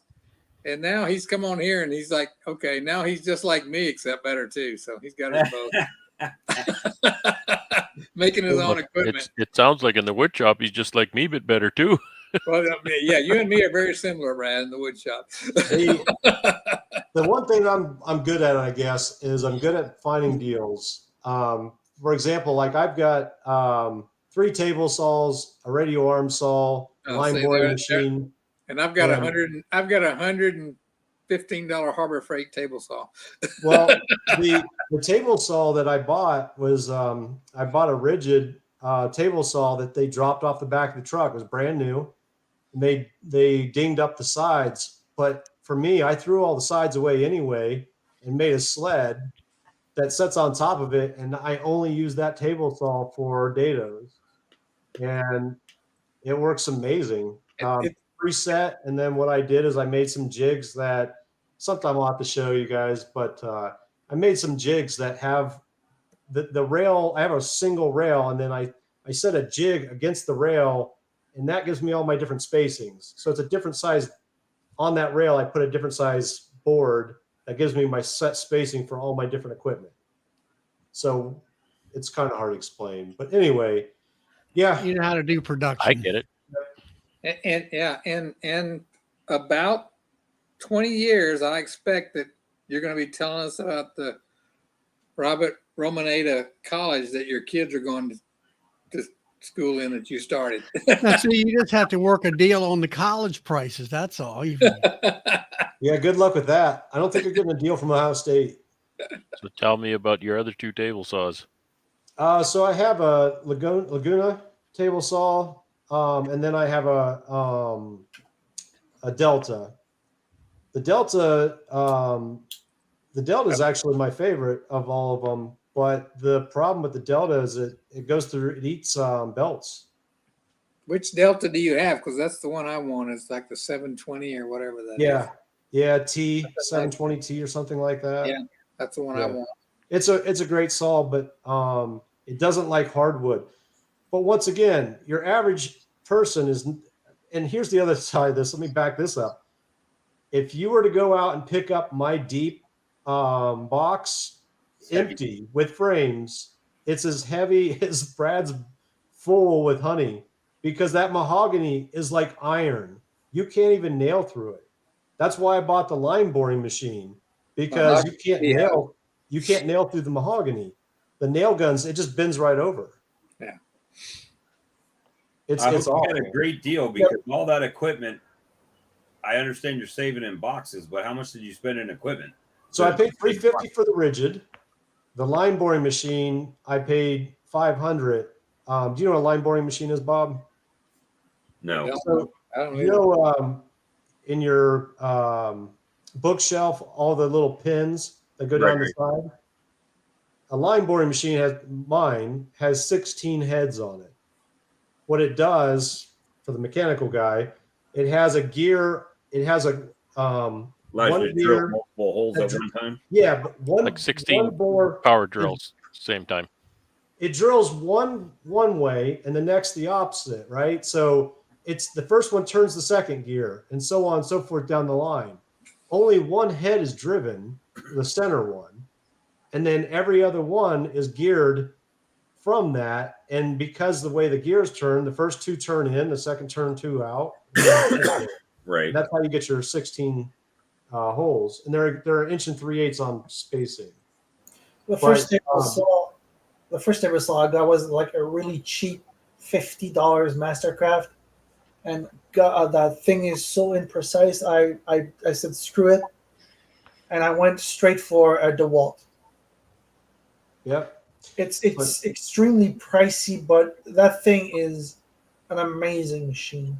I had the DeWalt, and I sold the DeWalt and in my opinion, upgraded to the Delta, and then the rigid fell off the truck and fell into my lap. I mean, $350 for a brand new table saw, I couldn't pass it up. And then the Laguna is just because I do so much production, and I only paid $750 for that. So I just looked for the deal. I still have the Mastercraft. I use it as a workbench because it's just the right height to work standing up. Actually, my favorite saw, and Brad would probably agree with this, the radial arm saw. I mean, that thing for certain projects, for certain types of cuts. Yeah, I love that thing.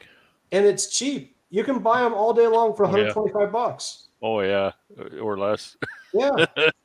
And then the one I bought, the 10-inch. Yeah, it's a 10-inch. Yeah, 10-inch you get cheap.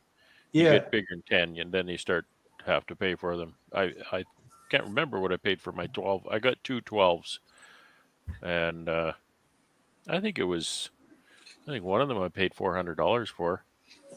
But I did buy a 10, and I'll tell you that 12 is a completely different animal. Man, the only problem I have with the radial arms, they, in my opinion, they tend to get out of track, so you lose your square pretty easily on a radial arm.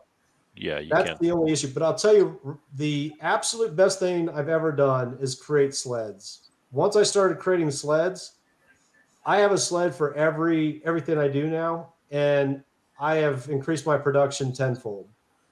It is actually absolutely fantastic. And I don't know why everybody doesn't use sleds. Like, I almost never use the rail anymore. The fence, sorry. Yeah, fence. Yeah. I almost never use the fence anymore. I almost entirely use sleds for everything. It's just, if you're doing production, you can't, it's just too hard to do it any other way. Yeah. Unless you're ripping plywood down. That's the only time I use the fence. That fence, I've got a Cobalt table saw, and that fence, it seems like it's, it just slides up and down on there, and it's easy to not be square, right? So it's just like useless. Yeah, depends on what kind of fence you buy too. Yeah, the Laguna is supposedly a high-end saw, and the problem with it is it only has a single pressure point on the fence, and therefore it gets out of whack real easy. So you can adjust the end of it, but you adjust it, and then next week the thing's out of whack again. It's not a T-glide fence? What's that? Is it a T-glide fence on that? Yeah. Huh. Yeah. I don't really feel that I have a problem with the T-glide on my saw stub. Yeah, mine. I tend to get it out of square a little bit. Now, is it enough to matter on like plywood? No, but if you're trying to do something precise, the sled is the way to go because the sled it's always dead on. It can't move. Yeah, granted, jigs and sleds and things they're awesome if you're doing production, Yeah. repeatable work. So, kind of okay, thing. Robert, do you have what's your other job? I do electrical engineering. Okay, so it's I'm not an EMI woodwork. technician. I was about to think you were going to say I'm a cabinet maker. If you have 3 table saws, that's No, I've 3 done table construction. saws is for production. That's what it amounts to. Each one has its own pretty step, impressive to have 3. and we've set them up like that. So I've done construction my whole life on the side. I've always had a side business. I grew up doing construction, so the engineering is what I get paid to do, right? And then the rest is what I lack of better enjoy to do. Like I built my own house from the ground up, so I'm a little bit of jack of all trades, master of none. Hey, I'm here too. I'm with you. Me too.